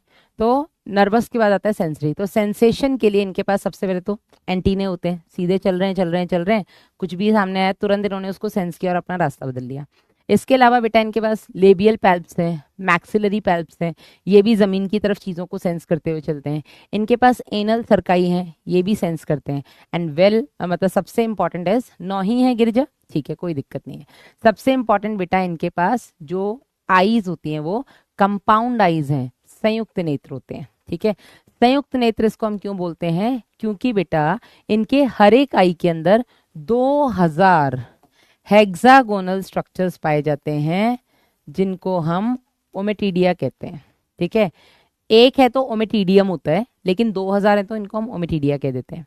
अब ये ओमेटिडिया बेटा हेक्सागोनल स्ट्रक्चर्स आपको आपकी सामने दिख रहा है स्क्रीन पे, मैंने किस तरीके से बनाए हैं। इस 2000 ओमेटिडिया एक आई में होने की वजह से बेटा, यस बिल्कुल सही है, हाई सेंसिटिविटी लेस रेजोल्यूशन। इनका क्या होता है, एक ही ऑब्जेक्ट की कई सारी इमेजेस बन जाती हैं, और कई सारी इमेजेस की वजह से बेटा इनको सेंसिटिव, मतलब एकदम एग्जैक्ट तो समझ में आता है कि लोकेशन क्या है, कितनी आगे बढ़ रहा है, कितना दूर जा रहा है, वो सब तो इनको समझ में आ रहा है, लेकिन इनको ब्लर्ड दिखाई देता है, इनको साफ नहीं दिखता। और इस तरीके के विजन को बेटा हम मोज़ेक विजन, मोज़ेक दृष्टि या रात्रि दृष्टि भी इसको हम बोल देते हैं। ठीक है, इसको हम रात्रि दृष्टि, मोज़ेक दृष्टि बोलते हैं, जिसका मतलब होता है हाई सेंसिटिविटी लेस रेजोल्यूशन। मतलब सुग्राहिता तो बहुत होती है लेकिन विभेदन कम होता है। ठीक है, स्कोर 600 से ऊपर नहीं जा रहा तो बेटा मेहनत करो और मेहनत करो। लास्ट है बेटा इनका रिप्रोडक्टिव सिस्टम। रिप्रोडक्टिव सिस्टम की अगर हम बात करें तो मेल्स और फीमेल्स अलग अलग होते हैं। तो ये आपके एक लिंगी होते हैं, डायोशियस होते हैं, यूनिसेक्सुअल होते हैं। ठीक है, चलिए, एनसीईआरटी में द्विलिंगी लिखा है, गलत लिखा हुआ है। अब बेटा जो मेल्स होते हैं इनमें एक जोड़ी टेस्टीज होती है जो कि फोर्थ, फिफ्थ और सिक्स्थ उदर खंड में साइड में प्रेजेंट होती हैं। ठीक है ना, एक जोड़ी वृषण होते हैं जो कि चौथे, पांचवे और छठे खंड में, उदर खंड में लेटरली साइड्स में पाए जाते हैं। ठीक है, ये जो बेटा वृषण है इनके अंदर स्पर्म्स बनेंगे, और वो बेटा वास डिफरेंस से होते हुए, यहाँ पे आप देखिएगा, वृषण से जो शुक्राणु बन रहे हैं वो शुक्रवाहक से होते हुए शुक्राशय में एकत्रित होते हैं। तो नीट में आ चुका क्वेश्चन है कि कहाँ पर बेटा ये स्पर्म्स स्टोर होते हैं, तो स्पर्म्स स्टोर होते हैं बेटा आपके सेमिनल वेसिकल में। साथ ही साथ इसी सेमिनल वेसिकल में बेटा ये स्पर्म्स आपस में मिल करके एक पैकेट बना लेते हैं, और इस पैकेट ऑफ स्पर्म को हम स्पर्मेटोफोर कहते हैं। क्या कहते हैं, स्पर्मेटोफोर। ये स्पर्मेटोफोर बेटा सेमिनल वेसिकल से होता हुआ, शुक्राशय से होता हुआ, इजैकुलेटरी डक्ट यानी कि स्खलन नलिका से होता हुआ नर जनन छिद्र से बाहर जाता है। ठीक है, अब ये जो शुक्राणुधर होते हैं जो कि पैकेट्स ऑफ स्पर्म्स हैं, जिनको हम स्पर्मेटोफोर्स बोल रहे हैं बेटा, इनके 3 आवरण होते हैं। पहला आवरण बेटा इनके यूरिकोस ग्लैंड्स जो हैं आपके, जो मशरूम शेप ग्लैंड है, जो कि आपके छठे और सातवें उदरखंड में पाया जाता है। इसमें छोटी और बड़ी नलिकाएं होती हैं। तो पहला आवरण बेटा बड़ी नलिकाएं बनाती हैं, आपके यूरिकोस ग्लैंड की या मशरूम शेप ग्लैंड की बड़ी नलिकाएं बनाती हैं। दूसरा आवरण स्खलन नलिका में बनता है, और तीसरा आवरण बेटा आपके फैलिक ग्रंथि के स्राव से बनता है। ठीक है, तो मैंने लिखा दिया है, बाकी अभी तक तो यहाँ से क्वेश्चन नहीं आया, पर आ सकता है। अब मैं क्या ही बोलूं यार, कॉकरोच तो अब नहीं आया, पिछली साल नहीं आया, इस साल आ जाए पता नहीं अपने को। ठीक है, इसके अलावा बेटा इनमें जो नर जनन छिद्र होता है, ठीक है, जो कि गुदा द्वार के नीचे की तरफ होता है, अधर में होता है, इस नर जनन छिद्र के चारों तरफ बेटा बाह्य जननेंद्रियां पाई जाती हैं, एक्सटर्नल जेनाइटल्स। ये जो एक्सटर्नल जेनेटेलिया होते हैं बेटा, इसमें 3 तो काइटिन की असमान संरचनाएं पाई जाती हैं। ठीक है, जिनको हम गोनापोफाइसिस या फैलोमियर्स बोल देते हैं। यहाँ पर टिटिलेटर्स और स्यूडोपेनिस पाए जाते हैं। ये सारे के सारे एक्सटर्नल जेनेटेलिया हेल्प करते हैं स्पर्मेटोफोर को मादा जननांग तक पहुंचाने में। बस चलिए बात कर लें फीमेल रिप्रोडक्टिव ट्रैक्ट की। तो इनमें एक जोड़ी ओवरी होती है, ओवरी का साइज बड़ा होता है। टेस्टिस 4, 5, 6 उदरी खंड में पाई जाती हैं साइड्स में, जबकि ओवरीज बेटा सेकंड से लेकर के 6th एब्डोमिनल सेगमेंट में लेटरली पाई जाती हैं। हर एक ओवरी के अंदर 8 ओवेरियोल्स होते हैं। ओवेरियोल्स बेटा पतले धागे जैसे आपको देखने को मिलते हैं। हर एक ओवेरियोल में आपको डेवलपिंग एग्स देखने को मिलते हैं। ठीक है, जितना आप आगे की तरफ आएंगे एग का साइज उतना बड़ा होगा। ये बेटा ओवरी से जो आपके ओवा हैं, ये बेटा दोनों ओवरी से निकलती है ओविडक्ट, जिसको हम अंडवाहिनी या फेलोपियन नलिका बोल सकते हैं। ये ओविडक्ट दोनों आपस में मिलकर के बनाती हैं कॉमन ओविडक्ट, जिसको हम वेजाइना भी बोल देते हैं। ये कॉमन ओविडक्ट जाकर के खुलती है जेनाइटल पाउच में। जेनाइटल पाउच वही जो अभी हमने पीछे देखा था, 7th, 8th और 9th स्टर्ना मिलकर के बनाते हैं। जेनाइटल पाउच में बेटा ये आपका ओविडक्ट खुल गया, यानी कि एग पहुंच गया। इसी के ऊपर बेटा यहाँ पे ये स्पर्माथीके पाए जाते हैं। स्पर्माथीके भी एक जोड़ी होते हैं। ठीक है, एक जोड़ी स्पर्माथीके होते हैं, और ये जो एक जोड़ी स्पर्माथीके होते हैं बेटा, इसमें फंक्शनल केवल एक ही होता है। ठीक है, और ये क्या करता है, स्पर्माथीके स्पर्मेटोफोर्स को रिसीव करता है, पैकेट ऑफ स्पर्म्स को। ये भी बेटा स्पर्माथीके भी कहाँ खुलता है, जाकर के जेनाइटल पाउच में। और इसी में साइड में ये आपकी कोलेट्रल ग्लैंड्स पाई जाती हैं। कोलेट्रल ग्लैंड्स का जो सीक्रेशन होता है, ये भी बेटा आकर के इसी जेनाइटल पाउच में रिलीज होता है। ठीक है, तो यहाँ पर इसी जेनाइटल पाउच में अंडाणु और शुक्राणु आपस में निषेचित होते हैं, तो आंतरिक निषेचन हो गया, इंटरनल फर्टिलाइजेशन हो गया, क्योंकि फर्टिलाइजेशन फीमेल बॉडी के अंदर हो रहा है। निषेचन होने के बाद बेटा यहाँ पर ऊथिके बन जाते हैं इस वेस्टिब्यूल में। हर एक ऊथिके में लगभग 14 से 16 निषेचित अंडाणु देखने को मिलते हैं। लगभग 14 से 16 निषेचित अंडाणु देखने को मिलते हैं। हाँ जी मनीष, वेरी गुड। अब डॉक्टर बन जाओ तभी सुन लेना, ठीक है। और ये जो निषेचित अंडाणु होते हैं बेटा, ये मतलब ये जो फीमेल कॉकरोच होती है, ये एक बार में ऐसे लगभग 9-10 ऊथिके रिलीज करती है। और हर एक ऊथिके के अंदर लगभग आप 15 मान लो, 14 से 16 लेके आप 15 मान लो, 15 फर्टिलाइज्ड एग्स हैं। तो सोचो एक कॉकरोच भी घर में होना कितना खतरनाक है, कि एक कॉकरोच जब वो फर्टिलाइज करेगी, मतलब जब वो मेटिंग करेगी, या 2-3 कॉकरोच भी हैं बेटा, तो वो जब बच्चे पैदा करेंगे तो एक कॉकरोच से आपको 150 बच्चा मिल रहा है एक बार में। कितना खतरनाक है, ठीक है। तो ये ऊथिके बेटा एक बार में 9 से 10 रिलीज करती है। हर एक ऊथिके के अंदर बेटा आपके 14 से 16 फर्टिलाइज्ड एग्स होते हैं। ऊथिके की बेटा जो कवरिंग होती है वो कोलेट्रल ग्लैंड्स के सीक्रेशन बनाते हैं, ठीक है। अब मैंने आपको बता दिया कि जो फीमेल है वो क्या करती है, एक बार में 9 से 10 ऊथिके रिलीज करती है, हर एक में 14 से 16 निषेचित अंडाणु होते हैं। ये बेटा ऊथिके को ऐसी जगह पे रिलीज करती है जहां पर नमी हो, ताकि अंदर से जब बच्चे पैदा हो तो वो एकदम कहीं गर्मी में मर ना जाए। नमी होगी तो वैसे जिंदा रहेंगे, वहाँ खाने पीने की भी चीजें मिल जाए तो और अच्छा हो, तो ये अच्छे से ग्रो कर जाते हैं। यहाँ पर बेटा जो निषेचन के बाद जो डेवलपमेंट होता है, परिवर्धन होता है, वो इनडायरेक्ट डेवलपमेंट होता है। इनडायरेक्ट डेवलपमेंट मतलब जो इनके निषेचित अंडे होते हैं बेटा, ये निम्फ बनाते हैं, और निम्फ के बाद इनके एडल्ट्स बनते हैं। निम्फ में 13 बार मोल्टिंग होती है। कितनी बार? 13 बार कायांतरण होता है, तब जाकर के बेटा वो एडल्ट बनता है। और इस 13 बार की मोल्टिंग, जो निम्फल स्टेज होती है और जो एडल्ट होती है, इसमें बेसिक डिफरेंस सिर्फ इतना होता है कि निम्फ में किसी भी तरीके के पंख नहीं होते, और एडल्ट कॉकरोच में 2 जोड़ी पंख होते हैं, हम पढ़ चुके हैं, ठीक है। इस तरीके के डेवलपमेंट को हम पोरोमेटाबोलस डेवलपमेंट कहते हैं। और एक और चीज, इनमें मैडम पंख कब निम्फ में किसी में भी देखने को नहीं मिलेंगे, नहीं देखने को मिलेंगे, लेकिन जो लास्ट मोल्टिंग होती है उससे ठीक पहले वाली स्टेज में बेटा इनमें विंग पैड्स आ जाते हैं। विंग पैड्स जिनसे कि विंग्स ओरिजिनेट होंगे। यहां तक सभी को क्लियर है? Please let me know. ये हो गया बेटा आपका कॉकरोच खत्म। हाँ जी, यस मैडम, बसंत साहू। सेक्सुअल रिप्रोडक्शन होता है क्या मिथिलेश कॉकरोच में? ए प्रभु आनंद दाता, मुझे तो मत ही ज्ञान दो, तुम इनको बहुत दे दो। बेटा मैं बता रही हूँ, मेल स्पर्मेटोफोर्स बना के फीमेल के अंदर पहुंचा रहे हैं, तो सेक्सुअली हुआ ना, मेल और फीमेल इसमें अलग अलग है। मैम आपको नींद आ रही है? नहीं शिप्रा, मैं आराम, अब 2 घंटे सो के उठी हूँ। रात को एक ना 2:15 का अलार्म लगा हुआ है, 2:15 का। वो अलार्म जिस दिन बजा, जनरली तो मैं रात को रिकॉर्डिंग रिकॉर्डिंग करती हूँ तो 12-1 तो बज ही जाता है सोने में, तो मैं सोने से पहले इसको एक बार टॉयलेट करवा देती हूँ। जिस दिन मैं टाइम से सो जाऊं, जैसे कि कल मैं थक गई थी, मैं जल्दी सो गई, मैं और वासु साथ में ही सो गए थे, तो 2:15 एक अलार्म बजता है, वासु सुसु टाइम, वासु सुसु टाइम, वासु सुसु टाइम। तो पहले तो अलार्म के बाद मैं अपनी आंखें खोलती हूँ, उठूँ, रहने दूँ, उठूँ क्या, फिर 15 मिनट तो मैं ये सोच के उसको उठाती हूँ, टॉयलेट कराती हूँ। फिर ठंड में मेरी फिर आँख खुल जाती है, फिर मैं सुबह 6 बजे सोई हूँ। रात को 2:15-2:30 बजे की उठी हुई, मैं सुबह 6 बजे उठी हूँ। हाँ, अरे प्रतिभा, मैं सॉरी 6 बजे सोई हूँ। अब फिर 7:30 बजे उठ जाओ सुबह, तो मेरी नींद ही नहीं पूरी हुई थी कल, तो फिर मैं अभी दिन में 2 घंटे सोई हूँ, फोन साइलेंट करके सोई हूँ। हाँ जी। मई में कब एग्जाम होगा? माधव नंद कुमार।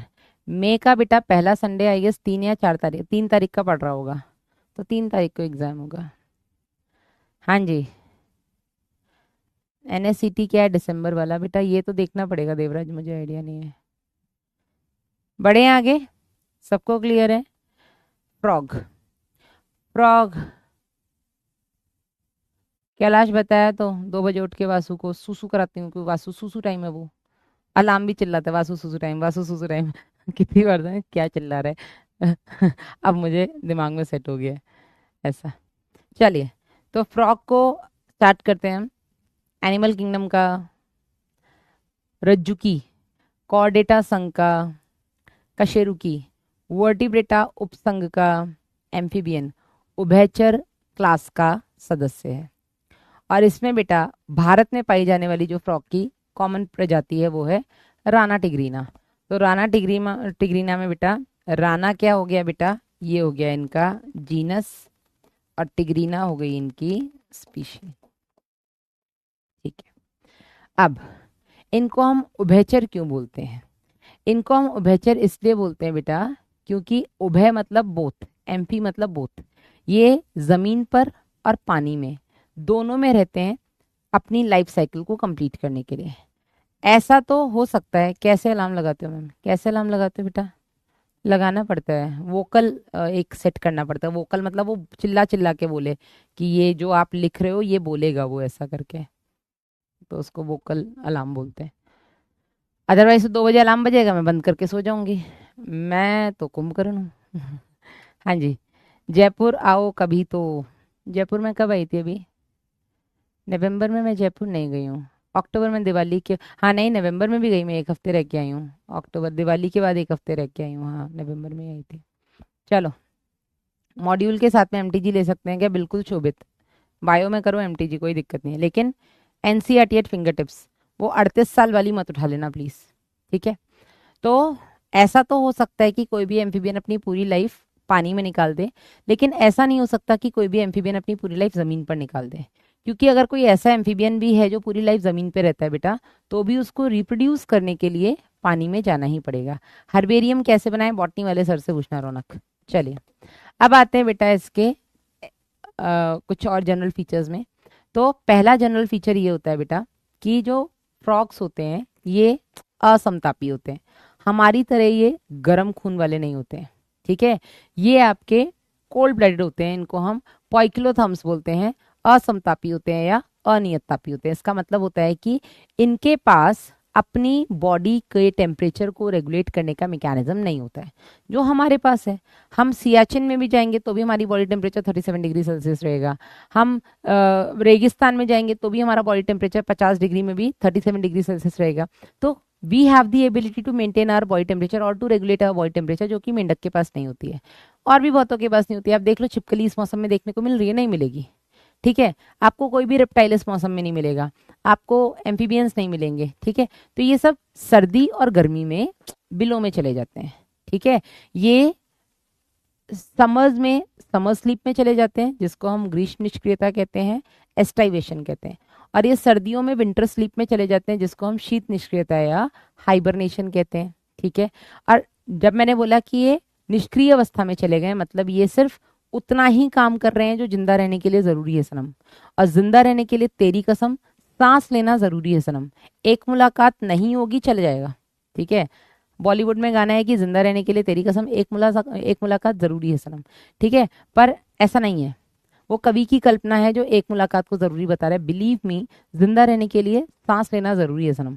तो ये बस सांस लेते हैं उस टाइम पे, जब ये ठंड और गर्मी में बिलों में जाते हैं और बिल्कुल इनएक्टिव फेज में हो जाते हैं, तो ये सिर्फ और सिर्फ सांस लेते हैं, इसके अलावा ये कुछ नहीं करते हैं। समझे या नहीं? तो ये हो गया इसका पहला फीचर। दूसरा बेटा इसका जो बहुत इंपॉर्टेंट फीचर है वो ये कि मेंढक अपने आप को बचाने के लिए मिमिक करता है। मिमिक करना मतलब अपनी कॉपी, मतलब पड़ोसी की कॉपी करता है। पड़ोसी मतलब अगर मेंढक घास में है तो हरा दिखेगा, अगर मेंढक मिट्टी में है तो थोड़ा ब्राउनिश शेड हो जाएगा, अगर मेंढक किसी प्लांट के ट्रंक के आसपास है तो थोड़ा डार्क ब्राउन सा हो जाएगा। ठीक है, सबसे झूठ है ये शोभित। क्या झूठ है? एक मुलाकात जरूरी है सन? नहीं है भाई, नहीं है, सही बता रही हूँ। ठीक है ना? तो यहाँ पर बेटा मिमिक करना मतलब आसपास के एनवायरनमेंट को कॉपी करना, आसपास के एनवायरनमेंट के हिसाब से अपनी बॉडी के कलर को बदल लेना, मिमिक्री करना। ठीक है, पर ये मिमिक्री करता क्यों है? ये मिमिक्री करता है बेटा कैमोफ्लेजिंग के लिए। कैमोफ्लेजिंग यानी कि छद्मावरण। ये मिमिक्री इसलिए करता है ताकि ये आसपास के एनवायरनमेंट में छुप जाए और इसका जो भी शिकारी है वो इसको देख ना पाए। बरेली, ओके आकाश, डन, यहाँ तक क्लियर है? तो इसके 2 जनरल फीचर्स हैं। पहला, ये कोल्ड ब्लडेड होते हैं, जिसकी वजह से ये हाइबरनेशन और एस्टाइवेशन में चले जाते हैं। हाइबरनेशन विंटर स्लीप होता है, एस्टाइवेशन समर स्लीप होता है, कंफ्यूज नहीं होना। ठीक है, आप ऐसे याद रख लो, एस्टाइवेशन एस हम बोलते हैं ना, एज सून एज। ठीक है। और विंटर स्लीप हो गया आपका hibernation, hibernation winter sleep. Homework, homework ऐसे ही लिखते हैं ना होमवर्क, तो हाइबरनेशन विंटर स्लीप होती है, एस्टाइवेशन समर स्लीप होती है। ठीक है, यहाँ से कंफ्यूज नहीं होना आ सकता है। अब तो भैया फ्रॉग ही सबसे ज्यादा इंपॉर्टेंट है। तो ये मिमिक करता है, मिमिक करना मतलब किसी की कॉपी करना। तो ये अपना कॉपी करता है, मतलब एनवायरमेंट के हिसाब से अपनी बॉडी का कलर चेंज करता है। क्यों करता है? कैमोफ्लेजिंग के लिए, जिससे कि अपने आप को छुपा सके, शिकारी से बचा सके। अब हम बात करते हैं इसकी मॉर्फोलॉजी की। तो जब हम बात करते हैं मॉर्फो यानी कि बाह्य आकारिकी की, तो सबसे पहले हम आ जाते हैं इसके बॉडी कलर पे। तो इनका बॉडी का जो कलर होता है बेटा, ऊपर से डॉर्सली तो बेटा इनका बॉडी ऑलिव ग्रीन कलर का होता है, जिसपे इरेगुलर डार्क स्पॉट्स होते हैं। लेकिन अधर में वेंट्रली अगर हम इनके बॉडी कलर की बात करें तो एकदम हल्का पीला, ठीक है, और एक जैसा हल्का पीला। ऊपर की तरफ ऑलिव ग्रीन, और ऑलिव ग्रीन में भी बेटा आपके इरेगुलर धब्बे होते हैं। नीचे की तरफ पूरा एक जैसा हल्का पीला। ठीक है। दूसरी चीज, इनकी बॉडी में जो मतलब जो इनकी जो बॉडी होती है वो हेड और ट्रंक, सिर और धड़ में विभाजित होती है। इनके पास ना तो गर्दन होती है कि बीवी आके दबा दे, ना बेटा इनके पास पूंछ होती है। ठीक है, तो हेड और ट्रंक में इनकी बॉडी डिवाइडेड होती है। ठीक है, क्योंकि बेटा इनके पास गर्दन नहीं है तो ये आसानी से लंबी लंबी छलांगे लगा सकते हैं, ये फायदा है। सोचो अगर इनकी गर्दन होती और ये ऐसे छलांग लगाते, गर्दन ऐसे मुड़ जाती, झटका लग जाता, ऐसे ही पड़ा रहता है, ये कहाँ डॉक्टर के पास जाएगा। ठीक है ना, तो इसलिए इनके पास गर्दन नहीं होती है। गर्दन का नहीं होना इनको लंबी छलांगों में हेल्प करता है। तो इनके पास वो गर्दन में लचक आ जाना, मोच आ जाना, अरे पट्टी लगा दो, वो सब वाला रट्टा ही नहीं बचता है। ठीक है, कलर हो गया, बॉडी सेगमेंट्स हो गए। इसके बाद बेटा इनकी जो स्किन होती है, इनकी स्किन पर म्यूकस ग्लैंड्स पाए जाते हैं। म्यूकस ग्लैंड श्लेष्मा ग्रंथियां जो कि एकदम चिकना सा श्लेष्मा स्रावित करती हैं, जो इनकी पूरी बॉडी को कवर कर लेती हैं। और ये म्यूकस की वजह से इनकी जो बॉडी होती है वो बहुत ही ज्यादा स्लिपरी हो जाती है। ठीक है, और आप कभी मेंढक को पकड़ो तुरंत हाथ से पुचुक ओके फिसल जाएगा। ठीक है, हाँ सेफ है ना अपनी वाइफ से। ठीक है, तो ये तुरंत हाथ से फिसल के चला जाता है, क्योंकि इनकी स्किन जो होती है वो, एक आया था ना बीच में कच्चा बनियान गैंग, वो भी मेंढक वाले कंसेप्ट पे ही। अब मेरे को क्यों याद आया, क्योंकि मैंने कल ही डेली क्राइम्स देखा है सीजन 2, है ना, उसमें वो कच्चा बनियान गैंग का पूरा वो टेरर होता है। तो कच्चा बनियान गैंग भी क्या करता है, वो एक तो कपड़े नहीं पहनता, पूरे 2 कपड़े पहन के आ जाएगा, और अपनी पूरी बॉडी पे ना वो तेल लगा लेता है। तेल इसलिए रगड़ता है ताकि अगर कोई उन्हें पकड़ भी ले तो तेल की वजह से वो रेजिस्टेंस नहीं होगा, वो तुरंत छूट के या फिसल के निकल आएंगे, है ना, ऐसे ही था ना। तो इनके साथ भी कुछ ऐसे ही, इनकी पूरी बॉडी में म्यूकस होता है जो इनकी बॉडी को थोड़ा स्लिपरी बनाता है, और ये तुरंत आपके हाथ से पुचक होके निकल जाते हैं। ठीक है, हाँ हाँ, डॉक्टर के पास बता, अपार्टमेंट, अपार्टमेंट के लिए जा रहा है, ये क्या था। तो ये हो गया। इसके अलावा बेटा आपको पता होना चाहिए, फ्रॉग कभी भी पानी नहीं पीते हैं। ठीक है, ये केवल अपनी स्किन से वाटर को एब्जॉर्ब करते हैं। ठीक है, आगे बढ़ते हैं। हेड, हेड और ट्रंक दो इनकी बॉडी पार्ट्स हैं। हेड की अगर हम बेटा बात करें तो इनका भी हेड थोड़ा ऐसा ट्राइंगुलर सा ही होता है। ठीक है, जितने भी आपके ऑर्गेनिजम्स जो कि पानी में रहते हैं उनको बेटा पानी को काट के चलना है, या जितने हवा में उड़ रहे हैं उनको हवा को काट के चलना है। तो बेटा दोनों ही केस में जो हेड होता है वो थोड़ा सा नुकीला सा होता है, या ऐसे टिप्ड होता है, या टेपर्ड होता है। ठीक है, तो हेड इनका हल्का सा ट्राइंगुलर होता है, उसमें एक मुख होता है, मुख के ऊपर एक जोड़ी बाएनासा छिद्र होते हैं, नॉस्ट्रल्स होते हैं। ठीक है, और साइड में आंखें होती हैं, एक जोड़ी आंखें बाहर की तरफ निकली हुई होती हैं। आंखों के साइड में टिम्पैनम होता है, बाएं कर्ण जिसको हम बोलते हैं, बाएं कर्ण सॉरी, मतलब इनके पास ये पिन्ना तो होता नहीं है, तो टिम्पैनम जो कि ईयर ड्रम होता है, जिसको हम ईयर मेम्ब्रेन कहते हैं, वही बेटा इनके एक्सटर्नल ईयर को रिप्रेजेंट करता है। ठीक है, बात करें इनके आईज की जो कि थोड़ी बाहर की तरफ निकली हुई होती है, इन आईज में 3 मेम्ब्रेन होती हैं। हमारे पास बेटा जो होती है वो 2 पलकें होती है ना, अपर एंड लोअर आईलिड्स। इनके पास 3 पलकें होती हैं, अपर लोअर, और बीच में निक्टिटेटिंग मेम्ब्रेन भी होता है, जो हम इस साल भी पढ़ चुके हैं। हाँ, यहाँ पर भी होता है, अरुण अभी पढ़ाऊंगी। ठीक है, इस साल भी हम पढ़ चुके हैं बेटा, निक्टिटेटिंग मेम्ब्रेन हमारे अंदर वेस्टिजियल ऑर्गन है, इनके अंदर फंक्शनल है। तो ऊपरी पलक बेटा इनकी मूवेबल होती है, हमारी भी निचली पलक फिक्स होती है, ऊपर वाली पलक ही हम खोलते और बंद कर सकते हैं। इनके केस में भी ऐसा ही होता है, जो निचली पलक होती है वो फिक्स होती है। ठीक है, और ऊपरी पलक जो होती है बेटा वो मूवेबल होती है। इसके अलावा जो इनमें निमेशक पटल होती है, जिसको हम निक्टिटेटिंग मेम्ब्रेन कहते हैं बेटा, वो इनको पानी में आंख खोल करके तैरने में हेल्प करती है। हम लोग अगर पानी में जाते हैं तो हम आंख बंद करते हैं। ठीक है, अगर हमें पानी में आंख खोल के तैरना है तो बेटा हम वो वाटर ग्लासेस लगाते हैं जिनके साइड में वो एकदम टाइट रबर होती है जो कि आंखों में पानी नहीं जाने देती है। इनके पास क्या है बेटा, निक्टिटिक मेम्ब्रेन है जो कि इनकी आईज को कवर कर लेती है और ये आंख खोल के तैर सकते हैं, क्योंकि ये अगर आंख बंद के तैरेंगे, आंख बंद करके तैरेंगे तो कोई भी आके इनको खा जाएगा, इन्हें अपना शिकारी अंदर नहीं दिखेगा। लेकिन इनको तो पानी में ही रहना ना, शिकार ढूंढने के लिए, शिकार ढूंढने के लिए, शिकारी से बचने के लिए। तो इनकी निमेशक पटल जो होती है वो इनकी आईज को कवर कर लेती है। ठीक है, इसके अलावा बेटा ये सब हो ही गया, आ जाइए। इसके अलावा इनके पास दो जोड़ी पैर होते हैं, आगे वाले अग्रपाद फोर लिम्स, पीछे वाले पश्चपाद हाइंड लिम्स। जो फोर लिम्स होते हैं बेटा उनमें चार उंगलियां होती हैं, हमारे चाहे हाथ ले लो चाहे पैर ले लो दोनों में पांच पांच उंगलियां हैं। इनके केस में बेटा हाथों में चार उंगलियां होती हैं, पैरों में पांच उंगलियां होती हैं। पैरों में जो बेटा पांच उंगलियां होती हैं वो जालीनुमा होती हैं, जालीनुमा होने की वजह से बेटा वो उनको तैरने में ज्यादा हेल्प करती हैं, कॉज ज्यादा पानी पीछे जाएगा तो ये इजिली स्पीड में तैर पाएंगे पानी में। ठीक है, ये जो इनके लिम्स होते हैं फोर लिम्स और हाइंड लिम्स, यही इनको कूदने में, ठीक है, इनको तैरने में, इनको गड्ढा बनाने में, इन सब में मदद करते हैं। ठीक है, अब फोर लिम्स जो होते हैं, अच्छा जो हाइंड लिम्स होते हैं वो फोर लिम्स के कंपैरिजन में बड़े होते हैं, ज्यादा मस्कुलर होते हैं। और कई सारी कंट्रीज में बेटा ये हाइंड लिम्स, जैसे कई सारी क्या, वो चाइना ही आ जाता है घूम फिर के, चाइना में बेटा मेंढक के हाइंड लिम्स खाए जाते हैं क्योंकि इनमें मसल्स होती है, मसल्स है मतलब प्रोटीन है, तो वहां पे कुछ भी लोग खा सकते हैं प्रोटीन के नाम पे। अब इनमें भी बेटा सेक्सुअल डायमॉर्फिज्म देखने को मिलता है, आप देखकर बता सकते हो कौन सा मेल फ्रॉग है कौन सा फीमेल फ्रॉग है। तो सबसे पहला बेटा जो पॉइंट ऑफ डिफरेंस है बिटवीन मेल एंड फीमेल वो है आपका फोर लिम्स, अग्रपाद। जो फोर लिम्स होते हैं इसकी जो पहली फिंगर होती है, फोर लिम्ब की फोर फिंगर, अग्रपाद की पहली जो उंगली होती है, ये मेल्स के केस में थोड़ी सी फूली हुई होती है और उसको बेटा हम कॉपुलेटरी पैड या मेटिंग पैड कहते हैं, जो कि सेक्सुअल इंटरकोर्स के दौरान फीमेल को होल्ड करने में मदद करती है। ये फीमेल्स में नहीं होता है कॉपुलेटरी पैड। दूसरा जो होता है बेटा सेक्सुअल डायमॉर्फिज्म में डिफरेंस वो ये कि जो मेल फ्रॉग होता है उसके पास वोकल सैक होते हैं। ठीक है, तो जो आप बारिश के मौसम में आवाजें सुनते हो ना, टर टर टर टर, तो वो जो टरटराने की आवाजें बेटा वो मेल फ्रॉग्स जनरली निकालते हैं, एंड उसका भी रीजन होता है टू अट्रैक्ट दी फीमेल। ठीक है, आ जाओ भाई मीटिंग कर लो ऐसा टाइप्स। ठीक है ना, फीमेल्स के पास जनरली वोकल सैक नहीं होते हैं, या तो होते ही नहीं है या बहुत कम विकसित होते हैं। तो ये दोनों फीचर्स आपके मेल के पास हैं, आप देखकर बता दोगे जो टर्टर आ रहा है मतलब वो मेल है। हमारे केस में उल्टा है, हमारे घर में मम्मियां दिन भर टर टर टर टर टर सुबह से चालू होंगी रात तक, है ना, पापा दो थप्पड़ लगाते चुपचाप साइड हो जाएंगे, मम्मियां नहीं चुप होती। इनके केस में उल्टा है, इनके केस में मेल्स टर टर टर टर, फीमेल्स शांत है। ठीक है, मेल्स के पास कॉपुलेटरी पैड्स हैं, फीमेल्स के पास नहीं है।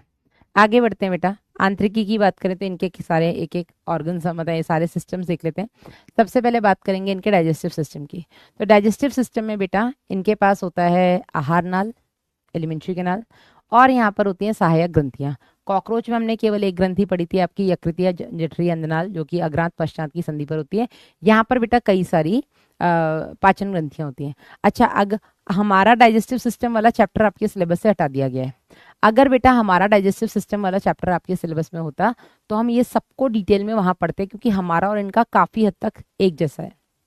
ठीक है, बट चलिए कोई बात नहीं, बढ़ते हैं आहार नाल की। तो इनकी जो एलिमेंट्री कैनाल होती है बेटा वो छोटी होती है, और छोटी इसलिए होती है क्योंकि ये कार्निवोर्स होते हैं, ये मांसाहारी होते हैं। जो आपके कॉकरोच हैं वो ओमनीवोर्स हैं, वो सब कुछ खा रहे हैं, सर्वाहारी हैं, लेकिन ये बेटा आपके फ्लैश ईटिंग होते हैं, सांप बिच्छू यही सब खाते रहते हैं। ठीक है, कीड़े मकोड़े खाते रहते हैं। तो ये एक तरीके से आपके फार्मर्स फ्रेंड होते हैं, किसानों के दोस्त हैं। क्यों? क्योंकि किसानों के खेत में अगर ये पाए जाएंगे तो वहां पर जो कीड़े मकोड़े जो कि उनकी फसलों को नुकसान कर रहे हैं उनको खाते रहते हैं, तो दे आर फार्मर्स फ्रेंड। इसी तरीके से जो केचुआ होता है वो भी फार्मर्स फ्रेंड होता है, क्योंकि मिट्टी में घुसता है मिट्टी निकालता है, मिट्टी में घुसता है मिट्टी निकालता है, मिट्टी को ढीला करता है जो केचुआ होता है। मिट्टी ढीली होती है तो बेटा मिट्टी में एयर और वाटर होल्डिंग कैपेसिटी बढ़ती है और वो मिट्टी को उपजाऊ बनाता है। ठीक है, तो यहाँ पर भी बेटा ये भी आपके फार्मर्स फ्रेंड है। बात करें इनकी आहार नाल की, तो मुख जिससे खाना अंदर लेंगे, मुख गुहा में जाएगा। इनकी मुख गुहा में बेटा एक जोड़ी मतलब एक जीभ होती है जो कि द्विपालित होती है। द्विपालित मतलब जिसमें दो पालियां, जैसे हमारी जीभ सिंगल है ना, इनकी जीभ में दो पालियां होती हैं। इंपॉर्टेंट है कि इनकी जीभ जो होती है, हमारी जीभ पीछे की तरफ जुड़ी है, आगे की तरफ फ्री है। इनकी जीभ जो होती है वो आगे की तरफ जुड़ी होती है, पीछे की तरफ फ्री है, ऐसे रहती है, मुंह के अंदर ऐसे रहती है। जब इनको कोई शिकारी पकड़ना होता है तो यूं करके अपनी जीभ को निकालते हैं, शिकारी को फंसाते हैं और फिर अंदर ले जाते हैं। ठीक है, तो इनकी बाइलोब्ड टंग होती है जो कि अग्रभाग से जुड़ी हुई होती है। ठीक है, इसके अलावा बेटा खाना जाता है मुख कुआ से ग्रसनी में, ग्रसनी जहाँ से एयर और फूड दोनों जाएंगे। ग्रसनी से जाएगा ग्रसिका, क्योंकि बेटा ये इनमें गर्दन होती नहीं है तो इनकी ग्रसिका बहुत छोटी होती है। गर्दन से जाता है, ग्रसिका से जाता है आपका आमाशय में। आमाशय में बेटा भोजन का पाचन होता है, केवल प्रोटीन का पाचन होता है थोड़ा बहुत। और आमाशय में बेटा जो भोजन का पाचन हो गया है, वो थोड़ा बहुत पचा हुआ भोजन जब आपकी छोटी आंत में जाता है तो इस भोजन को हम काइम कहते हैं। जब ये छोटी आंत में जाता है तो छोटी आंत में वही तीन भाग, ड्यूडेनम, जेजुनम, इलियम। ठीक है, तो ड्यूडेनम में बेटा जो आपका डाइजेशन की पूरी प्रक्रिया है वो कंप्लीट होती है। ठीक है, वहां से बेटा जाता है ये इनके बड़ी आंत यानी मलाशय में, और मलाशय जाकर के खुलता है इनके क्लोएका में, जिसकी ओपनिंग से सब कुछ बाहर निकलता है। इनमें ये जो बेटा क्लोएका होता है, ये क्लोएका इनमें एक स्पेशल चैम्बर है जो हमारे पास नहीं होता है। क्लोएका में ही इनका एलिमेंट्री कैनाल का रेक्टम खुल रहा है। इसी क्लोएका में इनका जो यूरेटर, जो कि यूरिन लेकर के आ रहा है किडनी से, वो खुल रहा है। इसी क्लोएका में इनकी जो फेलोपियन ट्यूब है फीमेल्स के केस में वो खुलती है। ठीक है, मेल्स के केस में हम बात करें तो यूरिनोजेनिटल डक्ट कॉमन होती है, उसी से यूरिन आ रहा है, उसी से स्पर्म्स आ रहे हैं, तो वो सब कुछ खुलते इसी क्लोएका में है। तो इसी क्लोएका की जो ओपनिंग है, क्लोएकल ओपनिंग से ही यूरिन बाहर निकलेगा, इसी से जो भी फीकल मैटर है, फीसिस है, जो भी मल है वो बाहर निकलेगा, और इसी क्लोएकल ओपनिंग से बेटा इनका स्पर्म्स या एग्स भी बाहर निकलते हैं। ये हो गया बेटा इनका एलिमेंट्री कैनाल। बात करते हैं इनमें जो सहायक पाचन ग्रंथियां हैं। तो सबसे पहले बेटा पहले तो आपके आमाशय में जठर ग्रंथियां, अग्नाशय पैनक्रियाटिक, और तीसरा आपका यकृत यानी कि लिवर। बात करें बेटा आपके आमाशय में जो जठर ग्रंथियां हैं, यहाँ से जठर रस निकलता है। जठर रस में एक हाइड्रोक्लोरिक एसिड होता है। ठीक है, इसके अंदर एक पेप्सिनोजेन नाम का एंजाइम होता है जो कि इनएक्टिव फेज में प्रेजेंट रहता है। जब HCl आता है तो बेटा पेप्सिनोजेन को एक्टिव करता है और पेप्सिन बनाता है। ये पेप्सिन प्रोटीन का पाचन करता है। तीसरा बेटा इसी गैस्ट्रिक जूस में श्लेष्मा यानी कि म्यूकस पाया जाता है। म्यूकस जो कि पूरी आमाशय की जो इनर वॉल है उसको प्रोटेक्ट करता है HCl के इफेक्ट से, ताकि पेट में छाले ना हो जाए। हमारे केस में आप लोगों ने सुना होगा ना, पेप्टिक अल्सर होना, पेट में छाले होना। जनरली एसिडिटी जिनको बहुत ज्यादा रहती है उनके पेट में छाले होने की संभावना बढ़ती है, और जिनको बहुत ज्यादा एसिडिटी, खट्टी डकारें ये सब आता है, उसका कारण होता है कि वो लोग टाइम से खाना नहीं खाते। ठीक है, चलिए आगे बढ़ते हैं बेटा। लिवर, लिवर से आता है बाइल जूस। आता जरूर वो लिवर से है, मतलब बनता वो लिवर में है बाइल जूस, लेकिन वो गॉल ब्लैडर नाम का एक छोटा सा ग्लैंड होता है, उसके अंदर स्टोर्ड रहता है, उसी के अंदर वो कॉन्सेंट्रेट होता है यानी कि सांद्रित होता है। ठीक है, अब आपके जरूरत पड़ने पर, जब डाइजेशन की नीड होती है आपकी इंटेस्टाइन में, तो आपके लिवर से और आपके गॉल ब्लैडर से, दोनों से बेटा निकल करके आता है आपका बाइल जूस, जिसको हम बोलते हैं पित्रस। इस बाइल जूस में किसी भी तरीके का एंजाइम नहीं होता है, बहुत इंपॉर्टेंट चीज। इस बाइल जूस में आपके बाइल पिगमेंट्स होते हैं, इस बाइल जूस में बाइल सॉल्ट्स होते हैं। ये जो बाइल सॉल्ट्स होते हैं बेटा, ये फैट के इमल्सिफिकेशन यानी कि वसा के पाइसीकरण में हेल्प करते हैं। वसा का पाइसीकरण मतलब एक बड़े से फैट मॉलिक्यूल को तोड़ के छोटे छोटे ग्लोब्यूल्स में कन्वर्ट करते हैं। ठीक है, इसके अलावा आता है बेटा आपका अग्नाशय, पैनक्रियास से निकलने वाला अग्नाशयी रस। अग्नाशयी रस में बेटा सबसे ज्यादा एंजाइम्स होते हैं जो कि पाचन में हेल्प करते हैं। तो इसके अंदर आपके प्रोटीन के पाचन के लिए ट्रिप्सिनोजन, काइमोट्रिप्सिनोजन, प्रो कार्बोक्सीपेप्टाइडेज, ये सब एंजाइम्स होते हैं। वसा के पाचन के लिए लाइपेज होता है, और इसमें कार्बोहाइड्रेट के पाचन के लिए आपका अल्फा अमाइलेज नाम का एंजाइम होता है। ये सारे के सारे इधर से आपके यकृत से पित्तरस आ गया, आपके अग्नाशय गॉल ब्लैडर से पित्तरस आ गया पित्ताशय से, इधर बेटा आपके अग्नाशय से अग्नाशयी रस आ गया। ये सारे के सारे रस आकर के आपके ग्रहणी भाग में यानी कि ड्यूडेनम, जो फर्स्ट पार्ट होता है स्मॉल इंटेस्टाइन का, उसमें खुलते हैं, और स्मॉल इंटेस्टाइन में बेटा कंप्लीट पाचन होता है। इसी स्मॉल इंटेस्टाइन में भी कुछ एंजाइम्स आते हैं। ठीक है, आपके इंटेस्टाइनल जूस आता है, उसमें भी वो एंजाइम्स होते हैं जो कि फाइनल डाइजेशन करवाते हैं आपके protein, lipids, fats, nucleic acid, इन सब का। ठीक है ना, साथ ही साथ इसी इंटेस्टाइन में जो इनर लाइनिंग होती है, वहां पर आपकी सरल स्तंभाकार उपकला पाई जाएगी। यहाँ पर बेटा जो सरल स्तंभाकार उपकला होती है वो होती है जिसकी मुक्त सतह पर सूक्ष्मांकुर यानी कि माइक्रोविलाइज पाए जाते हैं। माइक्रोविलाइज एब्जॉर्प्शन के लिए सरफेस एरिया बढ़ा देते हैं, तो इनकी छोटी आंत में ही एब्जॉर्प्शन ज्यादा हो सके, इसलिए यहाँ पर बेटा सूक्ष्मांकुर वाला स्तंभाकार उपकला पाया जाता है। और जो भी वेस्ट बचता है उसको बेटा क्लोएका, रेक्टम, और रेक्टम से क्लोएका, क्लोएका से बाहर निकाल दिया जाता है। ठीक है, कभी कभी डकार आने पे नेक में जलन क्यों होती है शिप्रा, उसका रीजन एक एसिडिटी ही हो सकता है। ठीक है, खट्टी डकार आना है एसिडिटी। ठीक है ना, चलिए, तो ये हो गया बेटा इनका पाचन तंत्र। बात करें इनके श्वसन तंत्र की, रेस्पिरेटरी सिस्टम की, तो श्वसन के लिए बेटा इनमें सबसे इंपॉर्टेंट जो इनका रेस्पिरेटरी ऑर्गन है वो है नम त्वचा, मॉइस्ट स्किन। यही कारण है बेटा आप कभी भी मेंढक को धूप में नहीं देखेंगे। मेंढक या तो बारिश में दिखते हैं, पानी में दिखते हैं, पानी के आसपास दिखते हैं। ठीक है, अगर ये धूप में दिख भी गए बेटा तो मरे हुए दिखेंगे, क्योंकि धूप में इनकी त्वचा पर जो नमी रहती है बेटा वो वाष्पीकृत हो जाती है, इवेपोरेट हो जाती है। इवेपोरेट होने की वजह से इनकी स्किन ड्राई हो जाती है, और ड्राई स्किन से ये रिस्पायर नहीं कर पाते हैं, मर जाते हैं। ठीक है, तो मेन बेटा इनका जो रेस्पिरेटरी ऑर्गन है वो है मॉइस्ट स्किन, और स्किन से बेटा जो श्वसन होता है उसको हम त्वचीय श्वसन या क्यूटेनियस रेस्पिरेशन कहते हैं। ये जो बेटा त्वचीय श्वसन होता है, ये अगर जमीन पर रहें तो भी स्किन से रेस्पायर करते हैं, ये पानी में रहें तो भी स्किन से रेस्पायर करते हैं, और जब बेटा ये हाइबरनेशन और एस्टाइवेशन के टाइम पर बिलों में छुप जाते हैं तब भी ये स्किन से ही, मॉइस्ट स्किन से ही रेस्पायर करते हैं। क्लियर है? चलिए, दूसरा बेटा इनमें जो रेस्पिरेटरी ऑर्गन होता है वो होता है इनमें मुख ग्रसनी गुहा। इस साल बेटा यहां से क्वेश्चन आया हुआ है। ठीक है, आपके नीट 2025 में आखिरी क्वेश्चन था, कौन से सेक्शन का पता नहीं, मैंने जो सॉल्व किया था उसमें प्रॉपर इनके रेस्पिरेटरी ऑर्गन से क्वेश्चन आया हुआ है। ठीक है ना। बात करें बेटा इनके पास मुख ग्रसनी गुहा होती है। ठीक है, बक्कोफेरेंजियल कैविटी, इस तरीके से बेटा रेस्पायर करते हैं। और यहाँ पर बेटा ये जो बक्कोफेरेंजियल कैविटी होती है इससे रेस्पायर करते हैं जब ये पानी में ऐसे आधे बाहर निकले होते हैं। ठीक है, या जमीन पर। और तीसरा बेटा इनके पास श्वसन के लिए जो तीसरा अंग है वो है फेफड़े, और फेफड़ों से ही श्वसन करते हैं जब ये जमीन पर होते हैं। ठीक है, तो ये हो गया बेटा इसका श्वसनांग। बात करें बेटा इनके सर्कुलेटरी सिस्टम की, तो यहाँ पर बंद प्रकार का परिसंचरण तंत्र यानी कि closed type of circulatory system देखने को मिलता है। इनमें प्रॉपर डेवलप्ड ब्लड वाइन मतलब ब्लड वेसल्स होती हैं, आर्टरीज, वेन्स, कैपिलरीज। ठीक है, इनके पास परिसंचरण तंत्र में एक तो ब्लड सर्कुलेटरी सिस्टम हो गया, इनके पास भी लिम्फेटिक वेसल्स होते हैं जो कि हमारे पास भी हैं, जो हम आगे पढ़ेंगे। ठीक है, ब्लड सर्कुलेटरी सिस्टम में हार्ट हो गया, 3 चैम्बर्ड इनका हार्ट होता है, 2 आलिंद एक निलय होते हैं। ठीक है, इसके अलावा इनके पास एडिशनल कोनस आर्टीरियोसस और साइनस वेरिनोसस नाम के 2 और एडिशनल चैम्बर्स होते हैं। ठीक है, इनका जो रक्त होता है बेटा वो लाल होता है। इनके पास भी प्लाज्मा, आरबीसी, डब्ल्यूबीसी, प्लेटलेट्स होते हैं। आरबीसीज इनके और हमारे थोड़े अलग होते हैं। हमारे आरबीसीज बेटा कैसे होते हैं, हमारे आरबीसीज में न्यूक्लियस नहीं होता है। ठीक है, हमारे आरबीसीज बाई कॉनकेव शेप के होते हैं, लेकिन फ्रॉक के आरबीसीज जो होते हैं वो बाई कॉन्वेक्स शेप के होते हैं और इनके पास न्यूक्लियस होता है। ठीक है, बाकी बेटा हीमोग्लोबिन इनमें भी होता है, लाल रंग के होते हैं और वो गैसों का परिवहन करवाते हैं। आगे बढ़ते हैं, बात करें अगर हम इनके हार्ट की, तो इनके हार्ट में बेटा मैंने बताया 2 आलिंद एक निलय पाया जाता है। आलिंद एक तरफ डीऑक्सीजनेटेड ब्लड को रिसीव करता है पूरे बॉडी पार्ट से, दूसरी तरफ बेटा आलिंद जो होता है वो ऑक्सीजनेटेड ब्लड को रिसीव करता है स्किन और हार्ट से, तीसरी तरफ बेटा स्किन और लंग से।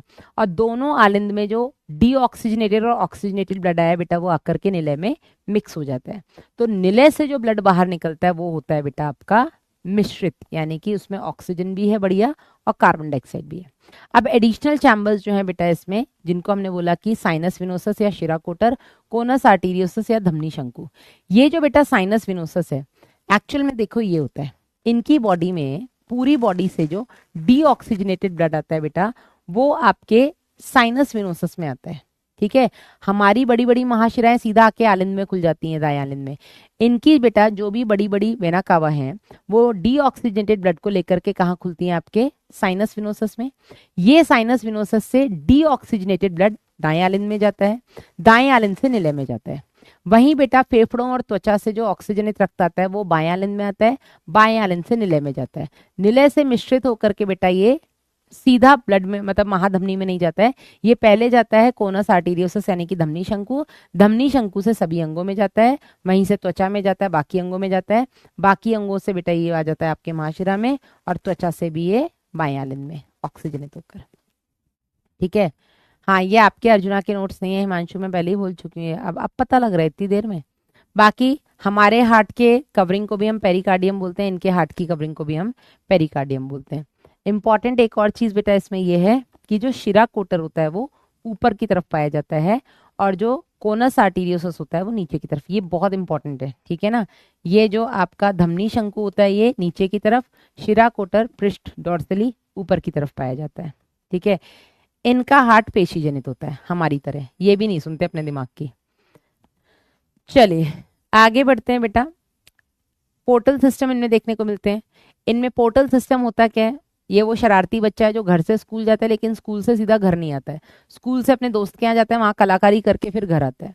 तो पोर्टल सर्कुलेशन मतलब जिसमें जो ब्लड है वो हार्ट से ऑर्गन और ऑर्गन से डायरेक्ट हार्ट में ना आकर के ऑर्गन से किसी दूसरे ऑर्गन में जाता है और वहां से हार्ट में आता है। ये भी बेटा आपके 2025 में आ चुका क्वेश्चन है। एक क्वेश्चन वो आपके श्वसन से आ गया, दूसरा आपके पोर्टल सिस्टम से आ गया। ठीक है, तो यहाँ पर बेटा एक तरीके से जो पोर्टल सर्कुलेशन होता है, ये हम जनरल सर्कुलेशन में क्या देखते हैं, जनरल सर्कुलेशन में हम देखते हैं धमनी और शिरा, इन दोनों के बीच में केशिका, ऐसा ही होता है ना। ऑक्सीजनेटेड ब्लड आर्टरी से जाता है, आर्टरी से कैपिलरी, कैपिलरी नेटवर्क से शिरा में आता है। लेकिन पोर्टल सिस्टम में बेटा शिरा से शिरा कनेक्शन होता है, यहाँ पर वेन टू वेन कनेक्शन होता है। ठीक है, और यहाँ पर बेटा दो इनमें पोर्टल सर्कुलेशन देखने को मिलते हैं। एक होता है इनमें हिपैटिक पोर्टल, यकृत निवाहिका, दूसरा होता है, हाँ 70% 80% इनका हमारी तरह ही होता है सब कुछ। ये भी तो कॉर्डेट्स हैं, ये भी तो वर्टिब्रेट्स हैं। पहले तो कॉर्डेट सेम संघ है, संघ के अंदर इनका जो उपसंघ है वो भी हमारी तरह ही है, हम दोनों वर्टिब्रेट्स हैं। ठीक है ना, ठीक है। तो दूसरा इनमें बेटा वृक्क निवाहिका यानी कि रीनल पोर्टल सिस्टम पाया जाता है। हिपैटिक पोर्टल तो हमारे पास भी पाया जाता है, रीनल पोर्टल हमारे पास नहीं होता है। हिपैटिक पोर्टल में क्या होता है, जो ब्लड है वो हार्ट से छोटी आंत तक जाएगा, छोटी आंत से डायरेक्ट हार्ट में ना करके पहले जाता है लिवर में, क्योंकि छोटी आंत में जो कुछ भी एब्जॉर्प्शन हुआ है वो एब्जॉर्प्शन होकर के सीधा जनरल सर्कुलेशन में नहीं भेज सकते ना, उसमें कुछ हार्मफुल सब्सटेंसेस भी हो सकते हैं। तो वो छोटी आंत से जो भी एब्जॉर्ब होता है वो जाता है आपके वृक्क निवाहिका शिरा से, सॉरी यकृत निवाहिका शिरा से आपके यकृत में, आपके लिवर में। और लिवर बेटा आपका प्राइमरी मेटाबॉलिज्म सेंटर है आपकी बॉडी के अंदर। ठीक है, तो लिवर के अंदर जो भी उसमें टॉक्सिक मटेरियल्स हैं, कोई भी हार्मफुल सब्सटेंसेस है, तो लिवर उनको अलग कर देता है और फिर उसको प्योर करने के बाद आपके हार्ट की तरफ भेजता है। ठीक है, दूसरा बेटा इनमें देखने को मिलता है रीनल पोर्टल सिस्टम। ये नीट में आ चुका क्वेश्चन है कि रीनल पोर्टल सिस्टम में किसके और किसके बीच में कनेक्शन होता है। तो हार्ट से ब्लड जाता है आपके कहाँ पर, शरीर के निचले भागों में, जिसमें एब्डोमेन और बाकी सारे लेग्स वगैरह आ जाएंगे। निचले भागों से बेटा डायरेक्ट आपके हार्ट में ना जाकर के पहले वृक्क निवाहिका शिरा से किडनी में जाएगा और किडनी से आपके हार्ट में आता है। बस ठीक है ना, आगे बढ़ते हैं, बात करते हैं इनके एक्सक्रीटरी सिस्टम की। तो एक्सक्रीशन बहुत सिंपल है, किडनी, किडनी के अंदर बेटा एक पेयर इनके पास किडनी होती है, किडनी वही लाल रंग की आपको देखने को मिलेंगी। ठीक है, सेम के आकार की, गहरे लाल रंग की जैसी हमारी होती है, थोड़ा सा शेप डिफरेंस तो होता है। ठीक है, और हर एक किडनी के अंदर इनमें कई सारी बेसिक यूनिट्स यानी कि नेफ्रॉन्स पाए जाते हैं। ये जो नेफ्रॉन्स है बेटा, इन नेफ्रॉन्स के अंदर ब्लड का फिल्ट्रेशन होकर के यूरिन बनता है। यूरिन बेटा किडनी से निकलता है आपके यूरिनरी डक्ट से, यूरेटर से, और यूरेटर आकर के क्लोएका में खुल जाते हैं, क्लोएका से बाहर। इसके अलावा बेटा इनके पास एक थोड़ा सा ब्लैडर भी होता है, छोटा सा नीचे की तरफ, तो उसमें भी यूरिन को स्टोर कर दिया जाता है टेम्पररी। ये हो गया बेटा इनका यूरिनरी। अब यूरिनरी सिस्टम मेल्स में थोड़ा सा अलग होता है, ये तो फीमेल का हो गया एक्चुअल में। मेल्स में यूरिनरी सिस्टम और रिप्रोडक्टिव सिस्टम दोनों आपस में कनेक्टेड होते हैं। नेक्स्ट बेटा देखते हैं इनका नर्वस सिस्टम। तो इनका नर्वस सिस्टम भी काफी हद तक हमारी तरह है, इनके पास भी एंडोक्राइन सिस्टम होता है, सारी ग्रंथियां वही हैं इनके पास जो हमारे पास होती हैं, सारी अंतःस्रावी वही ग्रंथियां हैं। इसमें बेटा आपका थायराइड ग्रंथि इंपॉर्टेंट है, क्योंकि थायराइड ग्रंथि से निकलने वाला जो थायरॉक्सिन हार्मोन है, यहाँ से क्वेश्चन आपका बन सकता है कि थायराइड ग्रंथि से जो थायरॉक्सिन हार्मोन निकलता है, अगर हम, इनमें टैडपोल लार्वा होता है, लार्वा से एडल्ट बनता है, इनके लार्वा मछली जैसे दिखते हैं।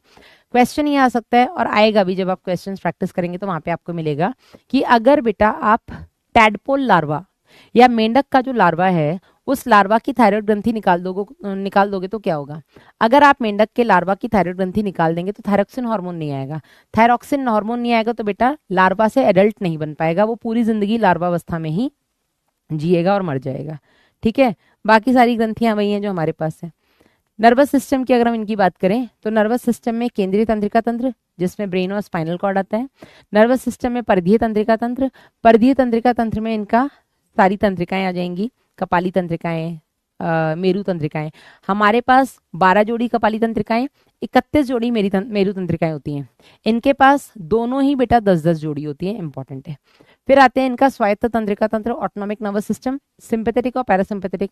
सिंपैथेटिक इमरजेंसी कंडीशन में, पैरासिम्पैथेटिक नॉर्मल कंडीशंस में काम करता है। अब इनके पास भी जो ब्रेन होता है वो तो ऑर्गन है ना, तो ब्रेन को कवर करने के लिए बोनी बॉक्स होता है, क्रेनियम जिसको हम बोल देते हैं। ठीक है, और क्रेनियम और ब्रेन के बीच में इनमें भी वही मेनिंजेस पाई जाती है जो हमारे पास ड्यूरामेटा क्या बोलते हैं, एरेक्नोइड मेटा, पाया मेटा, ठीक है। फिर इनका जो ब्रेन होता है वो इस ब्रेन जो होता है बेटा, ब्रेन इनका क्रेनियम के अंदर होता है, और क्रेनियम में एक बहुत बड़ा सा छेद होता है जिसको हम फोरामेन मैग्नम कहते हैं, हमारे साथ भी यही होता है। वहां से जब ये हाइंड ब्रेन बाहर निकलता है उसको हम स्पाइनल कॉर्ड बोल देते हैं, या उससे स्पाइनल कॉर्ड से कनेक्ट होता है। अब इनके आ जाइए ब्रेन में, तो ब्रेन के 3 पार्ट होते हैं, fore brain, mid brain, hind brain. अग्र मस्तिष्क, मध्य मस्तिष्क, पश्चिम मस्तिष्क। जो फोर ब्रेन होता है उसमें एक जोड़ी घ्राणपालियां, ऑल्फैक्टरी लोब्स। फोर ब्रेन में एक जोड़ी प्रमस्तिष्क अर्धगोलार्ध, राइट और लेफ्ट सेरेब्रल हेमिस्फीयर्स, और एक डायंसिफलन। ये इंपॉर्टेंट है, एक। ये पेयर्ड नहीं होता है, ये युग्मित नहीं होता है, अनपेयर्ड है, ठीक है। इनके अगर हम मिड ब्रेन की बात करें तो उसमें ऑप्टिक लोब्स होते हैं, ऑप्टिक है तो देखने में हेल्प करेंगे। और इनके हाइंड लोब्स में, हाइंड ब्रेन की अगर हम बात करें तो पॉन्स नहीं होता है इनके पास। इनके पास सेरिबेलम और मेडुला होता है। इतना ही आपको जानना है, ज्यादा इसमें जानना नहीं है। बात करें इनके सेंसरी ऑर्गन्स की, तो इनके पास लगभग वो सारे सेंसरी ऑर्गन्स होते हैं जो हमारे पास होते हैं, लेकिन इनके आई और ईयर ज्यादा डेवलप्ड होते हैं। बाकी के अगर हम सेंसरी ऑर्गन्स की बात करें तो वो केवल मतलब ग्रुप ऑफ सेल्स के फॉर्म में बॉडी में नहीं चाहिए, नहीं है, कुछ खास नहीं है, ऐसे ही है, मतलब एक दो, ऐसा कुछ नहीं है, देख लो। क्या हो पारुल? ओह,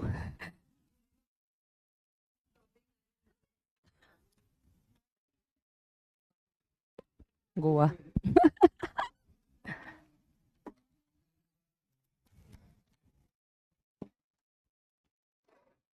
चले, तो आगे बढ़ते हैं बेटा। तो इनके पास भी वो सारे सेंसरी ऑर्गन्स होते हैं जो हमारे पास होते हैं, बस इनका जो आई और ईयर होता है वो ज्यादा विकसित होता है। बाकी के जो ऑर्गन्स होते हैं वो बेटा जनरल, मतलब ऐसे सेल्स के ऐसे ग्रुप के फॉर्म में बॉडी में प्रेजेंट होते हैं, ठीक है ना। अब स्पर्श संवेदी है तो बेटा वो टच के लिए सेंसिटिव होंगे, ठीक है।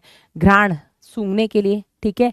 आईज देखने के लिए, कर्ण है तो सुनने के लिए, और स्वाद कलिकाएं है तो टंग पे होंगी और टेस्ट के लिए होती है, ठीक है। अब यहाँ पर बेटा हमने कहा आई और ईयर्स जो होते हैं वो ज्यादा डेवलप्ड होते हैं। तो ईयर्स इंपॉर्टेंट है, हमने बताया था इनमें पिन्ना होते नहीं है। जो टिम्पैनम होता है वो ही, जो ईयर ड्रम होता है वो ही एक्सटर्नल ईयर को रिप्रेजेंट करता है। और इनमें बेटा जो ईयर्स का काम होता है, जो हमारे साथ भी होता है, अब आपका ईयर और आई को सिलेबस से निकाल दिया गया, वरना उसको हम डिटेल में पढ़ाते हैं। तो हमारे साथ भी यही होता है और इनके साथ भी यही होता है। जो ईयर्स होता है उसका काम सुनना तो है ही, लेकिन सुनने से ज्यादा इंपॉर्टेंट काम होता है इसका बॉडी में बैलेंसिंग, ठीक है ना। चलिए आगे बढ़ते हैं।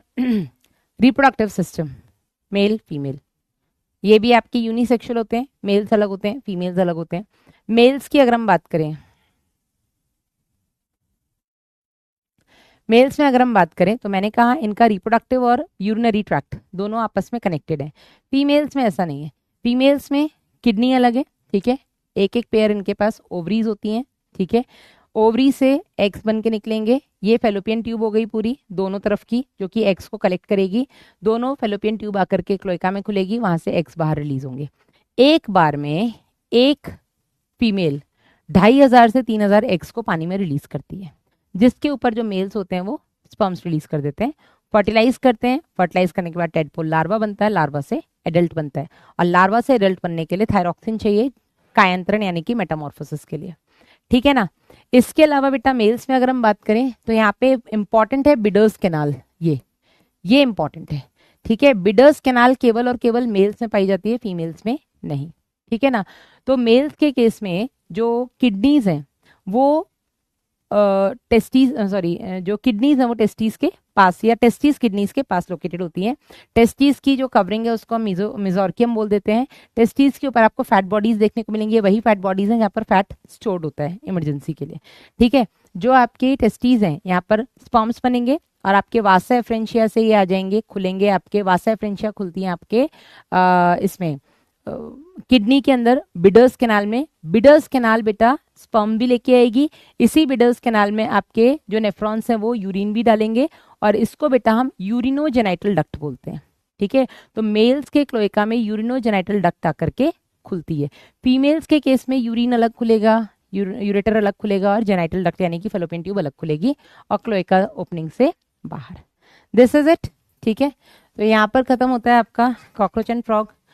और इस साल अगर हम 2025 की बात करें तो यहाँ पर 3 क्वेश्चन आपके फ्रॉग से आए थे, कॉकरोच और टिश्यू से एक भी क्वेश्चन नहीं था। लेकिन अभी हम फिर भी इसको पढ़ रहे हैं क्योंकि ऑफिशियली एनटीए ने इसको भी आपके सिलेबस से हटाया नहीं है। इनडायरेक्ट डेवलपमेंट यहाँ पर भी होता है। नर और मादा जनन तंत्र हो गया।